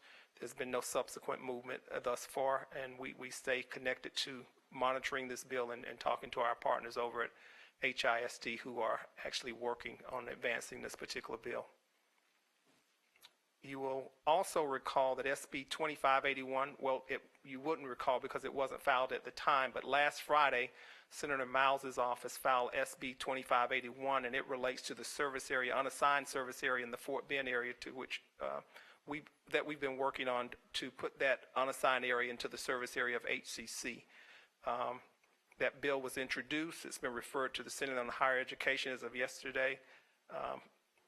As of March 30th, it's been introduced. It's not been set for hearing yet. So, and then a footnote there is that House Bill 5330 by Reynolds is the companion bill to 2581. And just look under, I don't think I can point, but it's down there in the note. House Bill 5330 by Reynolds. That bill was filed Monday of this week, I want to see, referred to the committee on March 30th. So March 30th, it was after last Friday, it was filed on Monday. So Senator Miles' bill was filed on last Friday. Subsequently filed was Representative Reynolds' bill. That's the companion to 2581, and it would allow for HCC to incorporate into its service area that section of Fort Bend County that's identified here, that's not part of the Wharton Community College District. My apologies. Aren't there two sections and not one? There are two areas that under consideration. Okay. I just need to make, I need to make sure that we're not talking about one service area, one area that we don't have. There are actually two areas, and Yes. they're not contiguous. Those are the maps that were shown to when we did the actually crafting of the bill. Okay. I just want to make sure so that we don't have to come back and do this again later if we had missed one. So there are two areas that we showed them on the map where the two areas were. That's my recollection. That's correct, but the actual legislation, once it gets adopted, will have it won't have a map, it'll have a descriptive by highway or the closest it can get to geography, right? But because there are more than two areas that are unassigned in Fort Bend County, there's a large Lamar ISD and there's a couple of others, and we're focused only on those two that are adjacent to our Missouri City area. Were we able to get joint support from Wharton on that deal? Wharton did not oppose nor agree to sign on to the bill. And so what you wouldn't want is them to say we oppose the bill. And so the response is that Wharton did not oppose passage of this bill. We reached out to Wharton to lay out what it is we sought to do, heard from their president, and I know Dr. Maldonado was in communication with that office, so with that particular college, so they are fully aware of this particular initiative. We, trustees, I did speak directly with the CEOs of Wharton and Alvin. And Alvin, because they're also adjacent to us, and the commitment was not to oppose, but they weren't going to, not understanding, or number one, not understanding how this would play out for them. It was a challenge, and then also there was a position similar to one that I took with Blinn in having to go to the board to get that sort of support. So we had Blinn request the totality of Waller ISD, and we don't do anything with Waller ISD, but they're not in Blinn's service area. They're in between Blinn and us, so they want a letter from us saying we support them, and we're not, under the current rules, we have no plan to go into Waller ISD, but I think giving a letter of support, in my opinion, would require bringing an item to the board for its support, and we're not opposing it, but I understand how Wharton, even though we initially talked about that letter and we drafted a letter for them, it never got to that point, and neither did Alvin. We did get a letter of support from Fort Bend ISD, but we have not, we have it in our packet, and the Representative Reynolds and Senator Miles are both aware of Wharton's position, Fort Bend ISD's position, and Alva's position. Okay. Question on going on the HB 4104 bill. Do you see any Chancellor? Do you see any, I guess, connection with that bill and further development of programs at our facility in the medical center? We are working with similar pathways with some of the hospitals. I'm at a group meet with the CEO of Memorial Hermann, Dr. Callender, and we're basically, it's almost an identical program that Memorial Hermann is sponsoring. Part of it is the introductory instruction happens at a location other than HCC. Then they move from, and they get exposed to the environment, the culture of Memorial Hermann. In this case, it would be MD Anderson. It's related to House Bill 4104. The students would then go through our programs, not only nursing, but the portfolio of programs that we have, with a guarantee of employment at the end of the program for them. And so we are working with similarly with Methodist, but we have already met with Memorial Hermann, and we're working with Houston ISD and MD Anderson on this. Okay, I was just hoping that if this goes through and we get a extended partnership here, or a working alliance, that we can make greater use of our facility in the med center. Right, and similar to where I'm discussing earlier, the automotive, and you know, these types of programs that are specialty, we don't market them by location, an easy off, easy on the highway. They're coming to us because of our expertise and success in the areas. There's no easy way to get in and out of the medical center, but we still have a big draw of students. So we will be using those facilities along the pipeline for Memorial Hermann, for MD Anderson, for Methodist, and any others. Harris County Health, we have strong partnerships with. I can personally attest that it is difficult to get in and out of the med center area. That's true, but the other side of that is that we do have a facility in the med center, which is a tremendous asset, being there located next to all these other institutions. So, okay, I appreciate it. Thank you. Okay. This is just a restatement, just reiterating the commission's final recommendations, and you know essentially it's about outcomes-based funding, and that relates back to the HB 8 and 2539. So I just want to include this again for you. Senate Finance, these are our members on Senate Finance. Senator Joan Huffman is the chair. She's from our region, as is Senator Paul Betancourt and Senator Whitmire. These are the folks who will be voting on appropriations matters or finance matters from the Senate, in addition to the remainder of folks you see here. The subcommittee in Senate Higher Ed, these are the people that we've been listening to when we're talking about Senate Bill 2539, which is the companion to HB 8. The recommendations put forth by the commission. Senator Creighton is from the north, in our north, from this region, who spoke highly of both of those bills, and so just an opportunity to see who's on the committee here. When we last talked, I don't believe that the Appropriations Committee was established. There are lots of people on the Appropriations Committee, but the key folks that we talked to, because they're from our region and have some inroads that help us talk to the people that we might not have a stronger relationship with. It's Representative Armando Wally, who's been senior in that role and been very helpful to HCC, as well as Representative Wu and Representative Jarvis Johnson. And we have a new member who succeeded Representative Jim Murphy, Representative Ayala. And so those are the people that we've been talking to, mostly in the Appropriations Committee. Actually, all four of these have geographic footprints that interact with our district, yes, correct? this is our legislative delegation. Doesn't get any sweeter than that. Yeah, this is our delegation. So these are the people that we'll talk to about the money.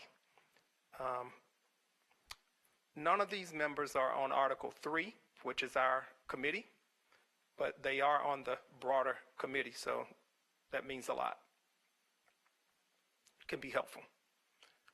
So we didn't have, when we last talked in February, an established committee of higher education legislators. You may recall that last legislative session, we had as chair Representative Jim Murphy.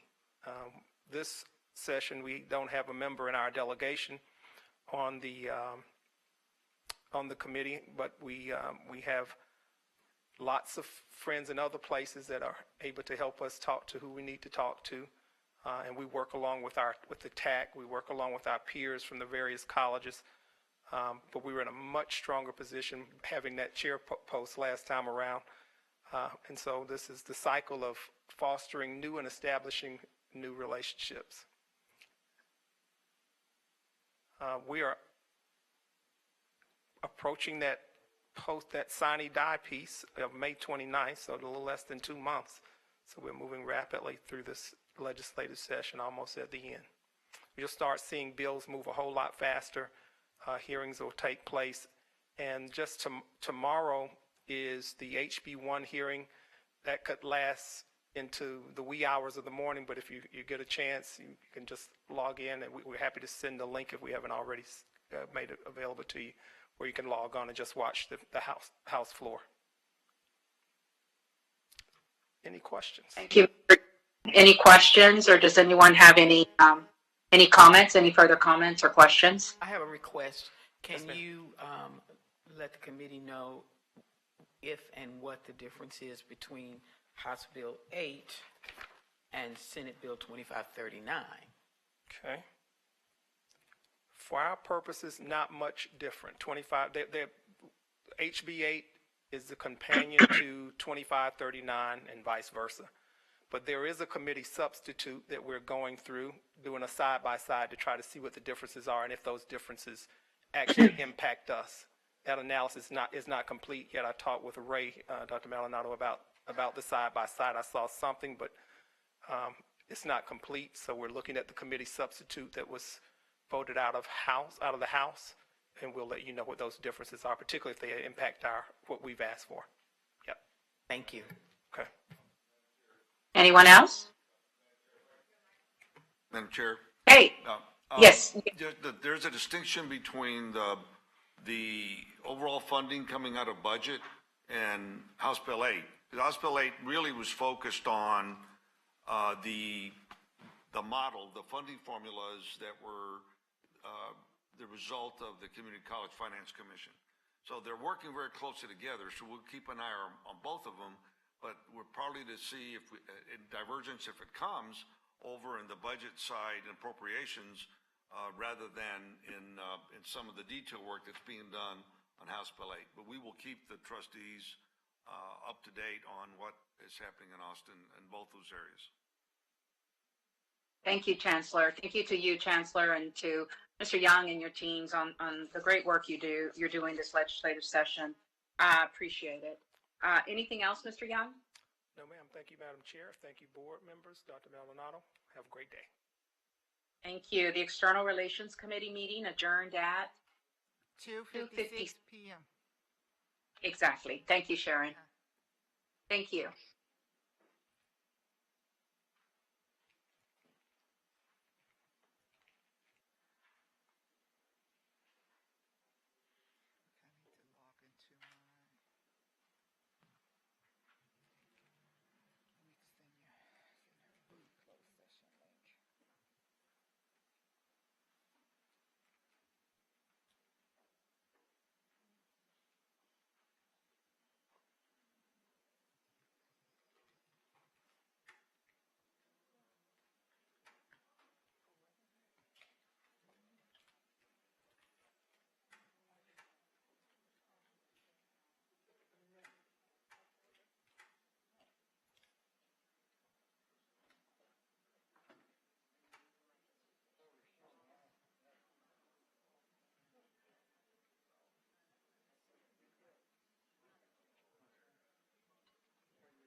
Well, the temperatures dropped outside.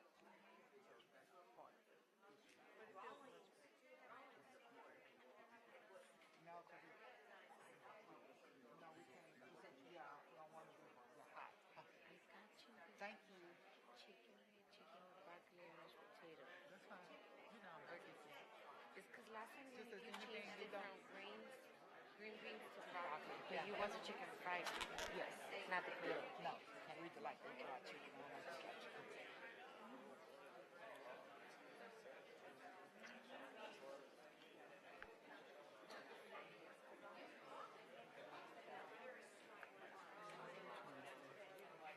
Which one is starting at 3 o'clock?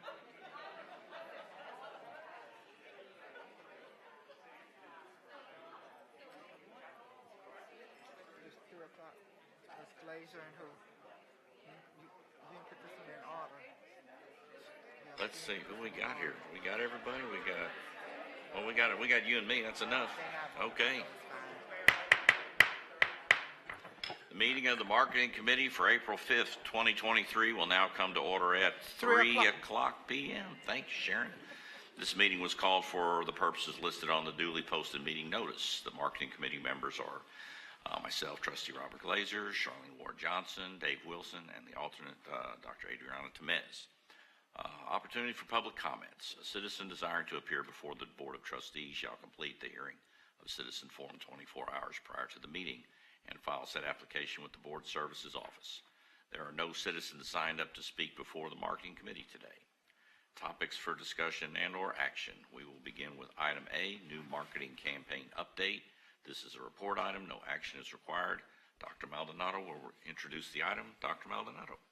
Thank you, Mr. Chair. Trustees, marketing is a vital component to the advancement of our strategic plan, our enrollment, and all the success that we have. It makes existing and prospective students and other relevant parties aware of the opportunities available, the educational programs, financial aid, and other support services that we provide for students. It effectively gives existing and prospective students the opportunity to either continue with or select for the first time HCC as their educational service provider. The program that we have to present to you today is exciting. It's a different approach to marketing, and it's a multi-prong, and that we have the old traditional print, and we have social media, and many other elements of the plan that really bring together all of the talent that we have in faculty and staff, the programs that we have, the currency of the programs in terms of relevance and income potential, the transferability to universities with the high number of transfer students that we have. So it really is a 360-degree approach to marketing our brand. And with your permission, I'll turn the floor over to Vice Chancellor Young to get us started in the presentation. Yes, sir. Thank you very much. Mr. Young. Thank you, Dr. Maldonado. Mr. Chairman, members of the board, thank you for the opportunity to provide a marketing committee update on matters that we've been talking to you about. I guess back in February, we talked to you about developing a new marketing campaign for HCC. Much of that work involves research. We last talked to you about our timeline, where we were with that timeline. This is an opportunity to update you as to where we are. We have been bringing people together as part of that research, faculty, staff, students.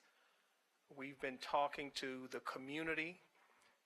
We are on tap to talk to you. The notion here is that we're trying to be inclusive, believing that that is the only way that we're going to be able to come up with a campaign that represents the interests, the best interests, if you will, of HCC, where we're hearing from a wide variety of people who are affected by what it is we seek to accomplish in developing a marketing campaign.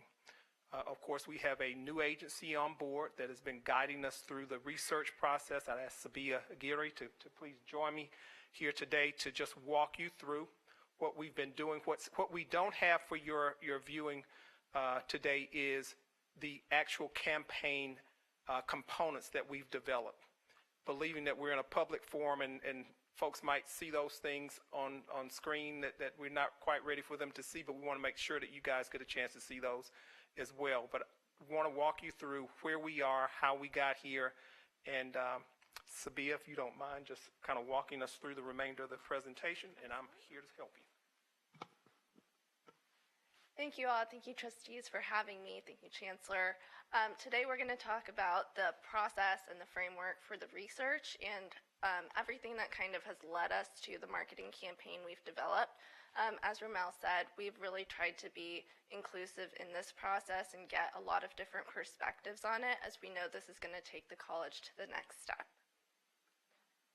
So in terms of timeline, what we've done so far is kind of align on existing research. So we've looked at what HCC already has. We've looked at Tableau, some of the student data internally, and then we've also looked at external data, so reports from other colleges and just general reporting.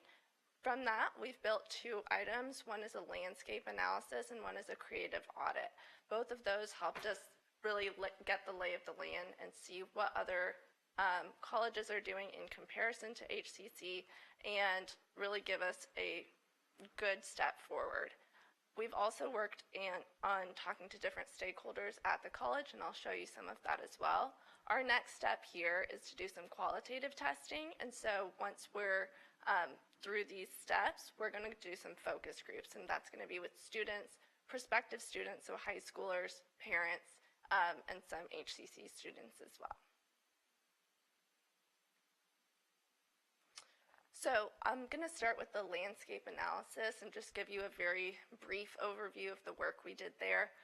We looked at a lot of different comparable peer institutions, and we looked at 3 different levels. The first is local kind of Gulf Coast Houston peers. The second, a little bit broader, we looked at Texas peers, and then even broader, we looked at national peers.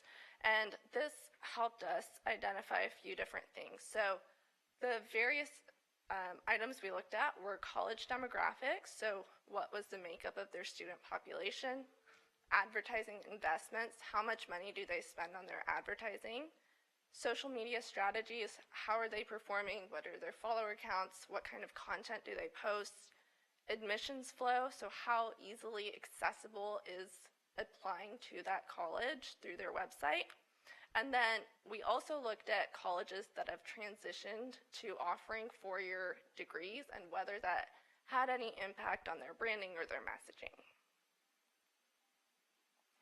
Some of our key takeaways, HCC has a lot of diverse background in their students.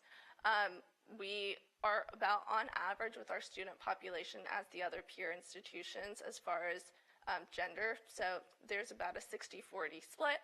HCC has about a 59% female population, which is on par with other colleges. We also have a higher average age student population than most of the other institutions we looked at. These are important factors for us to consider when we're going through our marketing because we want to make sure that we're hitting all of the different smaller target audiences that we need to make the campaign have as much impact as it needs to. The next thing we looked at were advertising budgets. How much do these other institutions spend on their marketing? So we looked at their annual reports that they put out and found that on average the budget that they spend is about $4 million across the Texas institutions. So we just looked at those there. The highest on that scale is Dallas College, which spent about $6.2 million on their advertising last year. Next, we looked at the admissions flow, and this is where we go kind of through the website. We look at how many clicks does it take to get to the application page. We look at user interface. We look at usability. How easy is it for someone to get to your website and get through the application process? And from that, we found that there are some opportunities for improvement, which we know the college knows as well and is taking steps to make that better. So we think that there are a few opportunities for improvement as far as design, as far as the user interface, and the pathway to apply. On social media, HCC is performing above average. We have a higher follower count on Facebook and LinkedIn than the other institutions do. And both of those platforms kind of reflect back to the demographic. We have a higher demographic of the higher age demographic, and Facebook and LinkedIn are kind of both appeal to this. So we're doing great there. We're also in alignment on both Twitter and Instagram with the other institutions. So HCC on social media is doing very well. Lastly, as I mentioned, we looked at the 4-year degree programs and really did not identify a correlation in colleges changing their branding once they offer the 4-year degrees. So our advice is that the name or brand change is not necessary for HCC, as that's already kind of been established, and there's no need to change it now that we are offering the four-year degrees. Some other insights that we were taking away and really have led into the marketing is, one, we really need to understand the journey of the demographics that we're targeting.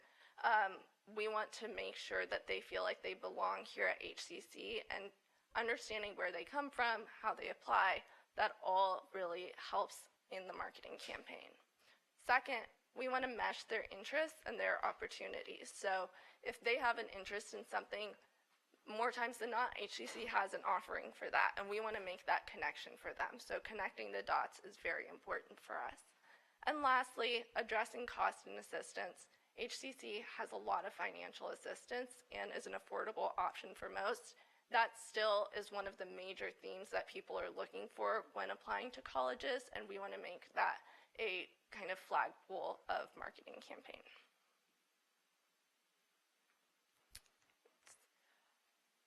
In the creative audit, we went back a decade and looked at all the marketing campaigns that HCC has done since about 2012.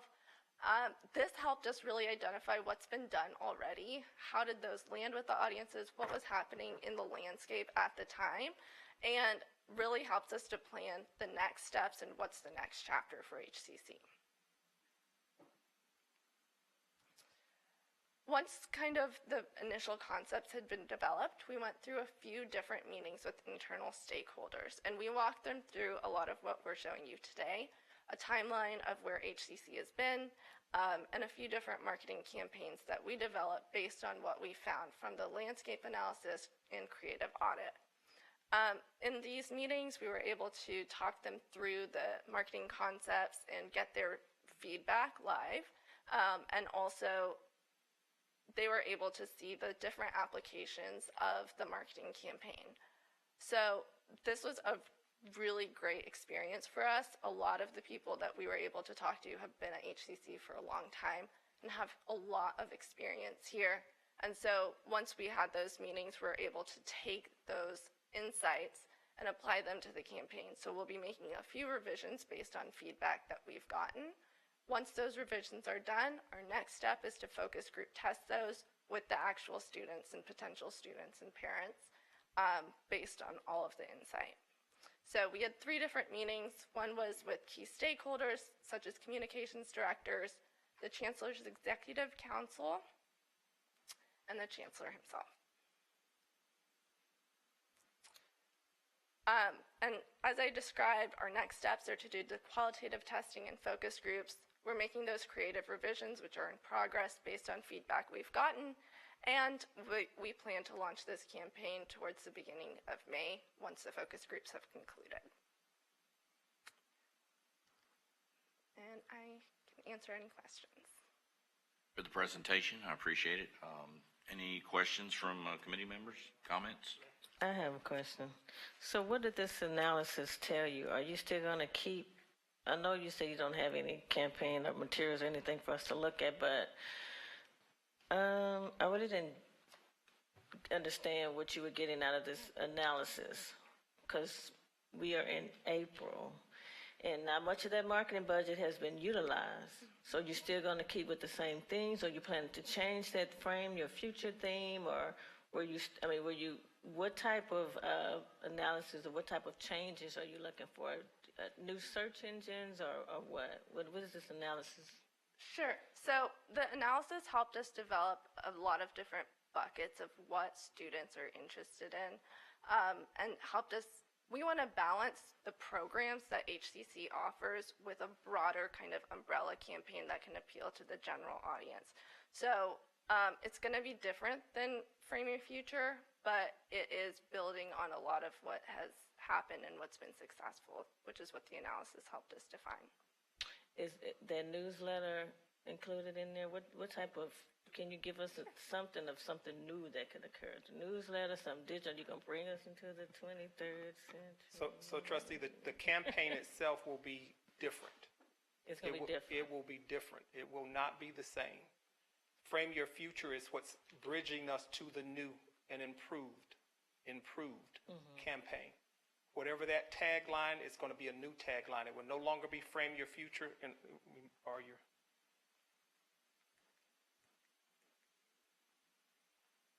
We kind of blurred these, so but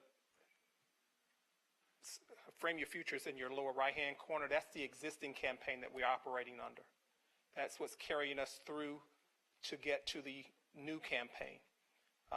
And so the meetings that we've been having is the journey that gets us to the new campaign, a new tagline, how we'll go to market as a college. And so until we get to that point, we'll use Frame Your Future. And when we launch the campaign, the new campaign, the Frame Your Future will go away. It won't be there anymore. So it'll be the new campaign. Is that responsive? But you delve deeper, and I'll do my best to be helpful. If I could add, I know that part of the struggle is I've seen where the campaign's going, and we're not ready to present it to the board. It is it's missing certain pieces, but it is a very different approach. Could be because we're trying to focus on the programs and the overall institution at the same time. So not one against the other, but balanced out across the totality. And I promised I wouldn't share some of the taglines, so I'm not going to as much as I want to. But I think all the trustees, this is one of the most exciting approaches that I've seen since I've been here. And it was, I think there were 4 options presented. It was very difficult to choose between them. So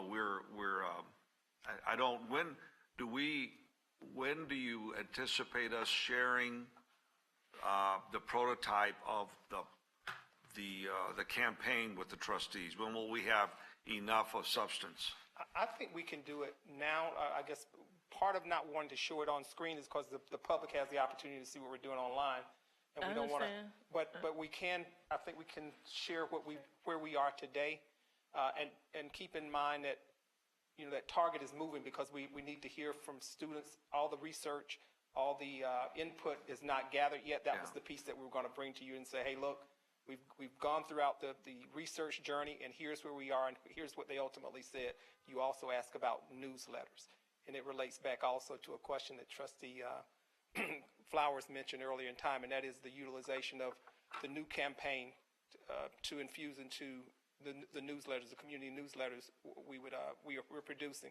And the notion is that we would use that newness to move away from what you're seeing today to something that we can collaboratively work on and agree to that would represent those newsletters that is complementary or as an extension of the new campaign. Is that helpful? Mm-hmm. Okay. We are running ideally a little behind because this is marketing for the summer and the fall, primarily the fall semester. And when do we open registration for the fall? Is it late April? Started. Already started. So we could, I know the working group has felt pressure from me to get, to accelerate their work. So I think we all should be able within a couple of weeks to share, we don't have to do it at a meeting, but share with the board what that campaign looks like. Mr. Chair. Ma'am. Thank you. Thank you, Chancellor. I have several questions here. Yes. Well, one, I'd like to say that I think, well, I can speak for me, that I will be open to going into a closed session to hear and see that we don't want to have publicly seen, and we've done that for other things. Okay. And so that would keep, I think it could answer a lot of our questions, and I think maybe some of these questions wouldn't be asked if we could see it, right? So I think that is an option that should be put forward, possibly considered, Mr. Chair. Have to defer to the legal department over there to make sure it falls within the purview of a closed session item. Off the top of my head, I'm not aware of a closed session exception that would apply, but that doesn't mean that it couldn't be shared in another context. And so I'm happy to work with the administration to figure out the best way to accommodate that request. Thank you. I'll work with her on that, and we'll definitely keep you in the loop with that goal in mind. I do believe by the time we get together again, we'll definitely have something to present in an open meeting. Okay, and I appreciate that, but I guess going forward, so that we're not at the, it's there, when we would like to be a part of the getting there process, so that we can have input and see for, that our concerns are being addressed for our constituents and making sure that they're thought of. We're happy to accommodate that. And, well, we're like already registering right now, so we're a little bit behind. And I have some concerns as it relates to the landscape analysis, which I'm sure is a lot more detailed, and you gave us a high-level summary, but again, if we could see more, we would know. But my concern is when we're looking at the issues of enrollment, and particularly when we're looking at issues with African-American males, we are challenged there, not just unique to our college, but every community college across the United States. They are an endangered species. We're not reaching that population. And so I don't see how they've been thought of, and I like to be able to see how they've been thought of, because we can come and say we move the needle a little bit, but if they're not a part of everything we're doing, how we're communicating, how we're marketing, then we can't move the needle. So I need to be able to see that they're thought of in a very big way. And then I think, and it also translates to enrollment. Also, I would like to see the average budget as it relates to our local peers. I see Dallas College is here and what they're spending, but that's Dallas. I'm looking at our market because we're not going to Dallas to recruit. And I appreciate the very large landscape of institutions that you've looked at, not just local to Houston, but Texas and across the other states.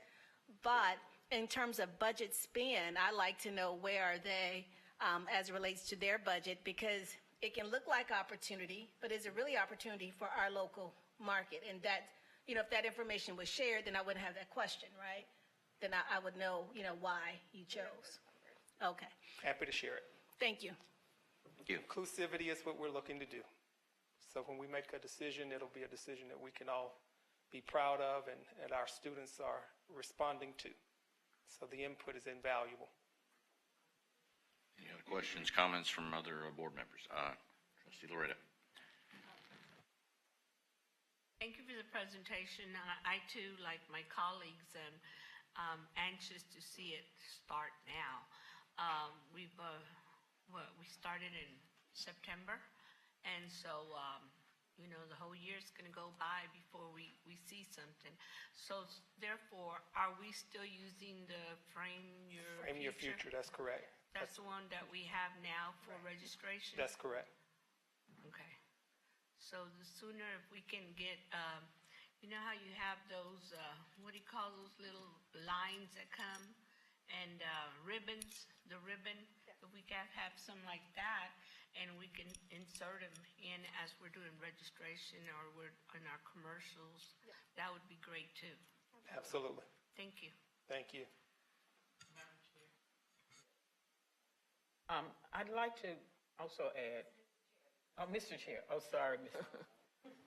Sorry.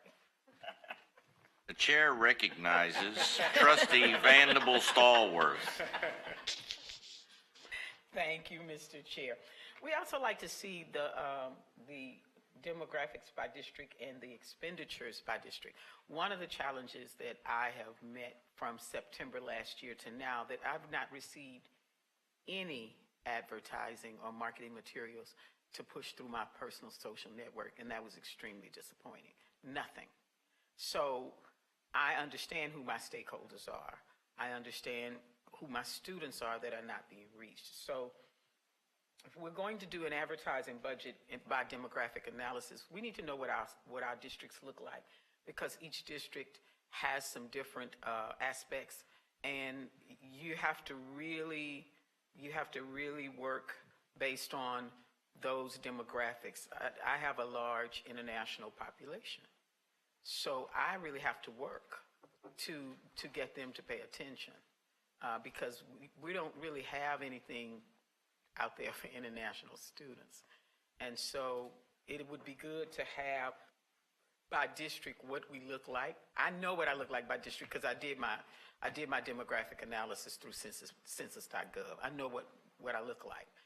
But what I don't have are the marketing materials. Something else I'd like to see, we probably need to better blur the lines between the colleges because certain colleges have aspects of training and educational development that other colleges do not have. And that can be a challenge. The community learning programs needs to be across the entire system and not just in one college. So that community learning process is really good because it's 90-minute programs and they're free, and it allows people to learn about HCC and what they can have and what's available to them. And it's a very, very good program, but it is very limited in terms of exposure. So if you can share with us what our demographics look like by district and then what the budget per district was, what were the expenditures in marketing per district, then we can understand how we can better balance the ship in terms of marketing and increase our student enrollment. Oh, and definitely social media, because we seem to be doing well there. Yeah, Instagram, we need some help on Instagram. But I think Facebook does extremely well, and Twitter does okay, but Facebook does extremely well. Being able to push that information across social media platforms is really good. So thank you all for ramping that up. We really needed it. And we appreciate your support. Many of you use those Facebook and others, so I get a chance to talk with you all on a periodic basis. So it does help to be able to follow, tag, and that kind of thing. So. Thank you. Any other questions, comments? Okay, none being said, I'll put my 2 cents in at the end here. When I think of the term campaign, whether it has to do with something like marketing or other business applications, political, military, I think that the commonality is you identify all your resources, you definitely identify your objective. And you definitely identify where you're starting from and where you want to get to. And I hope that we get that included in any campaign. Where are we starting with our numbers, where our targets are, specifically at the back end of a campaign, where we want to be, and evaluate and use the resources we have most efficiently and economically. So I'm excited about the new program. I'm sure it sounds like a lot of our board members are also excited about getting this up and running. Especially if we're already starting to, it sounds a little early, I know it would have been for me when I was in college, enrollment for the fall, but if that is going on, then we certainly want to get a campaign up and running as soon as possible to align with those enrollment deadlines and windows. So I look forward to, it sounds like we'll definitely be hearing from you guys next month. So I look forward to hearing where we're at, and maybe we'll see a lot more of what we've got. So with that, it's 3:28. I'm going to go ahead. Thank you, trustees. We appreciate read the it. script and close the meeting. So I'll Have a good day. Well, that's a one-liner. The marketing committee will now adjourn at 3:28 p.m.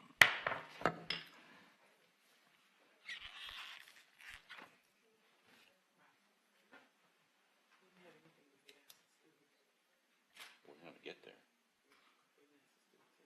I think they said they've been doing it. They have 2 minutes, guys. Anybody need to?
Good afternoon. The special meeting for April 5th, 2023 will now come to order at 3:30 p.m.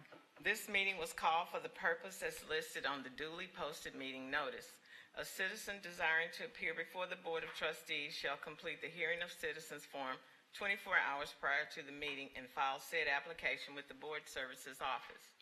There are no citizens signed up to speak. We'll move to item A. Is there a motion to approve item A, ratify approval of resolution supporting Texas Commission on Community College Finance So moved. recommendations? Is there a second? It has been moved and second. We will now have discussion on the item by Chancellor Maldonado. Thank you, Madam Chair. Trustees, in order to meet the timing that we were faced with in providing a resolution supporting the work of the Texas Commission on Community College Finance, we were faced with submitting a resolution without having a meeting scheduled. So in coordinating with the board chair, the authorization was to issue the resolution and deliver it to TAC and the legislators that represent us in the Austin area, represent our area in Austin. And the document was delivered on or about March the 7th as reflective of the support for the adoption of the recommendations of the Texas Commission on Community College Finance. And as typical for this type of a timing problem, we bring this resolution to the board for ratification, and we're glad to answer any questions the trustees have on this issue. Are there any questions, trustees? I actually participated on this legislative committee through CCATT, and for a year, trustees, presidents, chancellors, and legislators, we had a few legislators, met with us so that we could make sure that our requests by the Texas Commission on Community College Finance as a group and as the group of 50 community colleges agreed. And that went very, very well, because each meeting we assessed the needs both from the rural colleges and the colleges in the urban centers to make sure that no one was left out in this financing formula. And I really enjoyed working with my colleagues across the state of Texas. And we gave the legislators their seat at the table. So that is really why we have such a positive buy-in from the Texas legislature, because we did not operate in a vacuum. They were actually in the room helping us to craft appropriate decisions and requests. So I'm very glad to see the resolution. All 50 community colleges are submitting their resolutions, and our legislators seem to be very pleased with our House Bill 8. And when a House bill and a Senate bill have no differences, that is really, really good, and we're very close to near perfect for both of them. So thank you all for this. This was really great to participate in this. Are there any other questions or comments? If not, voting is open. Aaron, that's yes for me. Received. Thank you.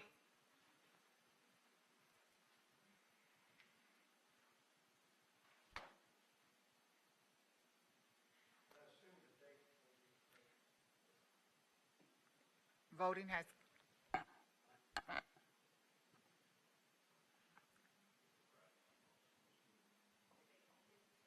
Eight? That's the date it was delivered. That's the date of, it was March, yeah.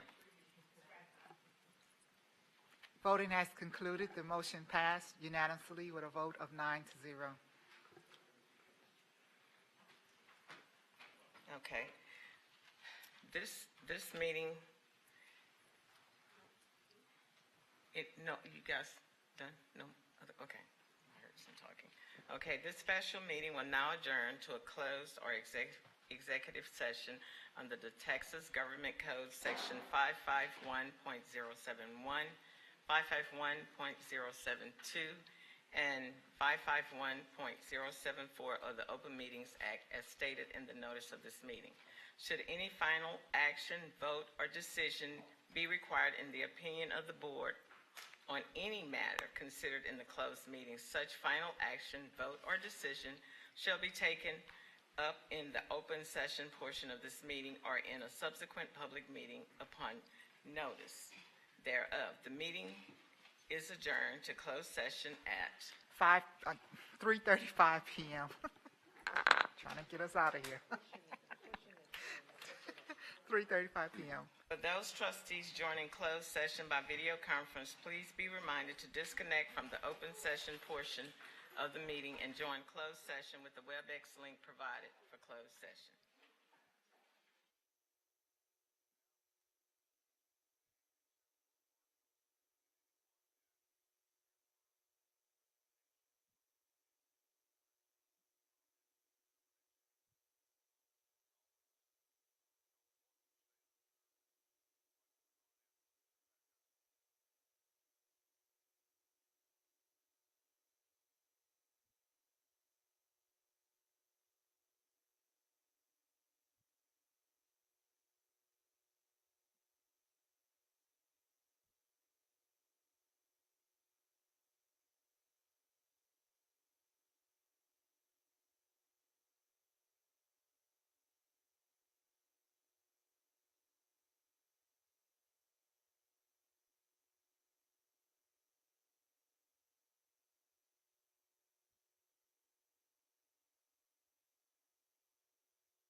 open portion of the special meeting of the Houston Community College System Board of Trustees reconvened at 5:45 p.m.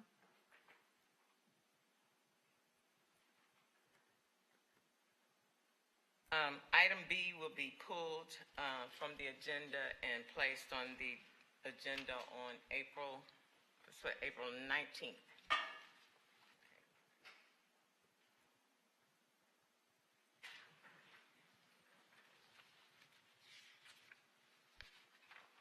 Is there a motion to approve item C as discussed in closed session? So moved. All right. It has been moved and second. Is there any discussion on the item? All right. We're now ready to vote on item C.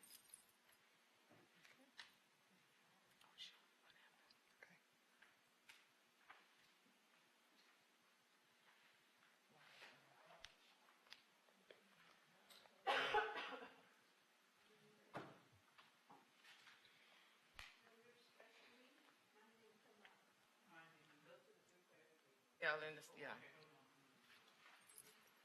Yeah, you gotta go back to the special meeting. Got it. Trustee Laredo. Thank you. Trustee Laredo. Okay, and then Wilson. Okay.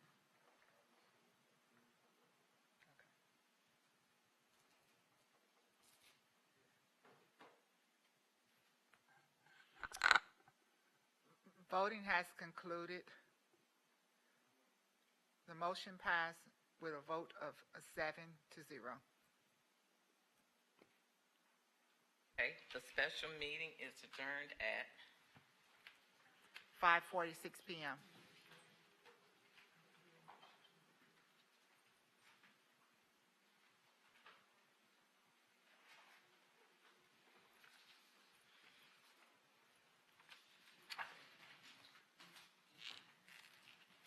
Committee of the Whole meeting for April 6, 2023 will now come to order at 5:47 p.m. This meeting was called for the purpose as listed on the duly posted meeting notice. A citizen desiring to appear before the Board of Trustees shall complete the hearing of citizens form 24 hours prior to the meeting and file said application with the Board Services Office. No citizens are signed up to speak before the Committee of the Whole. Is there a motion to approve item A? Second. Madam Chair, The second? I'm sorry, Yes. may I move that we accept the report into the record and just ask to see if there are any questions? Absolutely. Are there any questions, trustees? Or rather, move for a unanimous acclamation. Okay. Okay. Okay. Okay. Okay. So there are no questions? Okay. We're now ready to vote on item A, monthly investment report, financial statements and budget reviews for January and February 2023.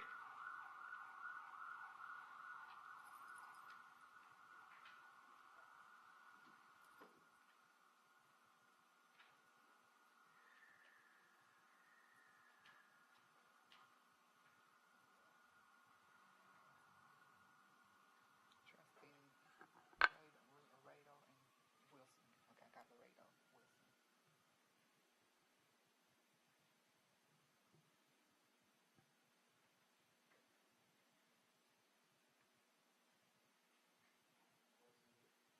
Yes, got it. Voting has concluded. The motion passed with a vote of 7-0.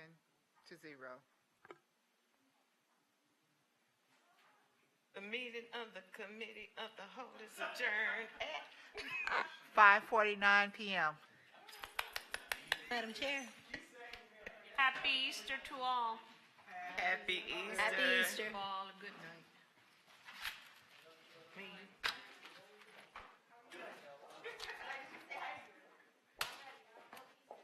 All right, everybody. Happy Easter, everybody.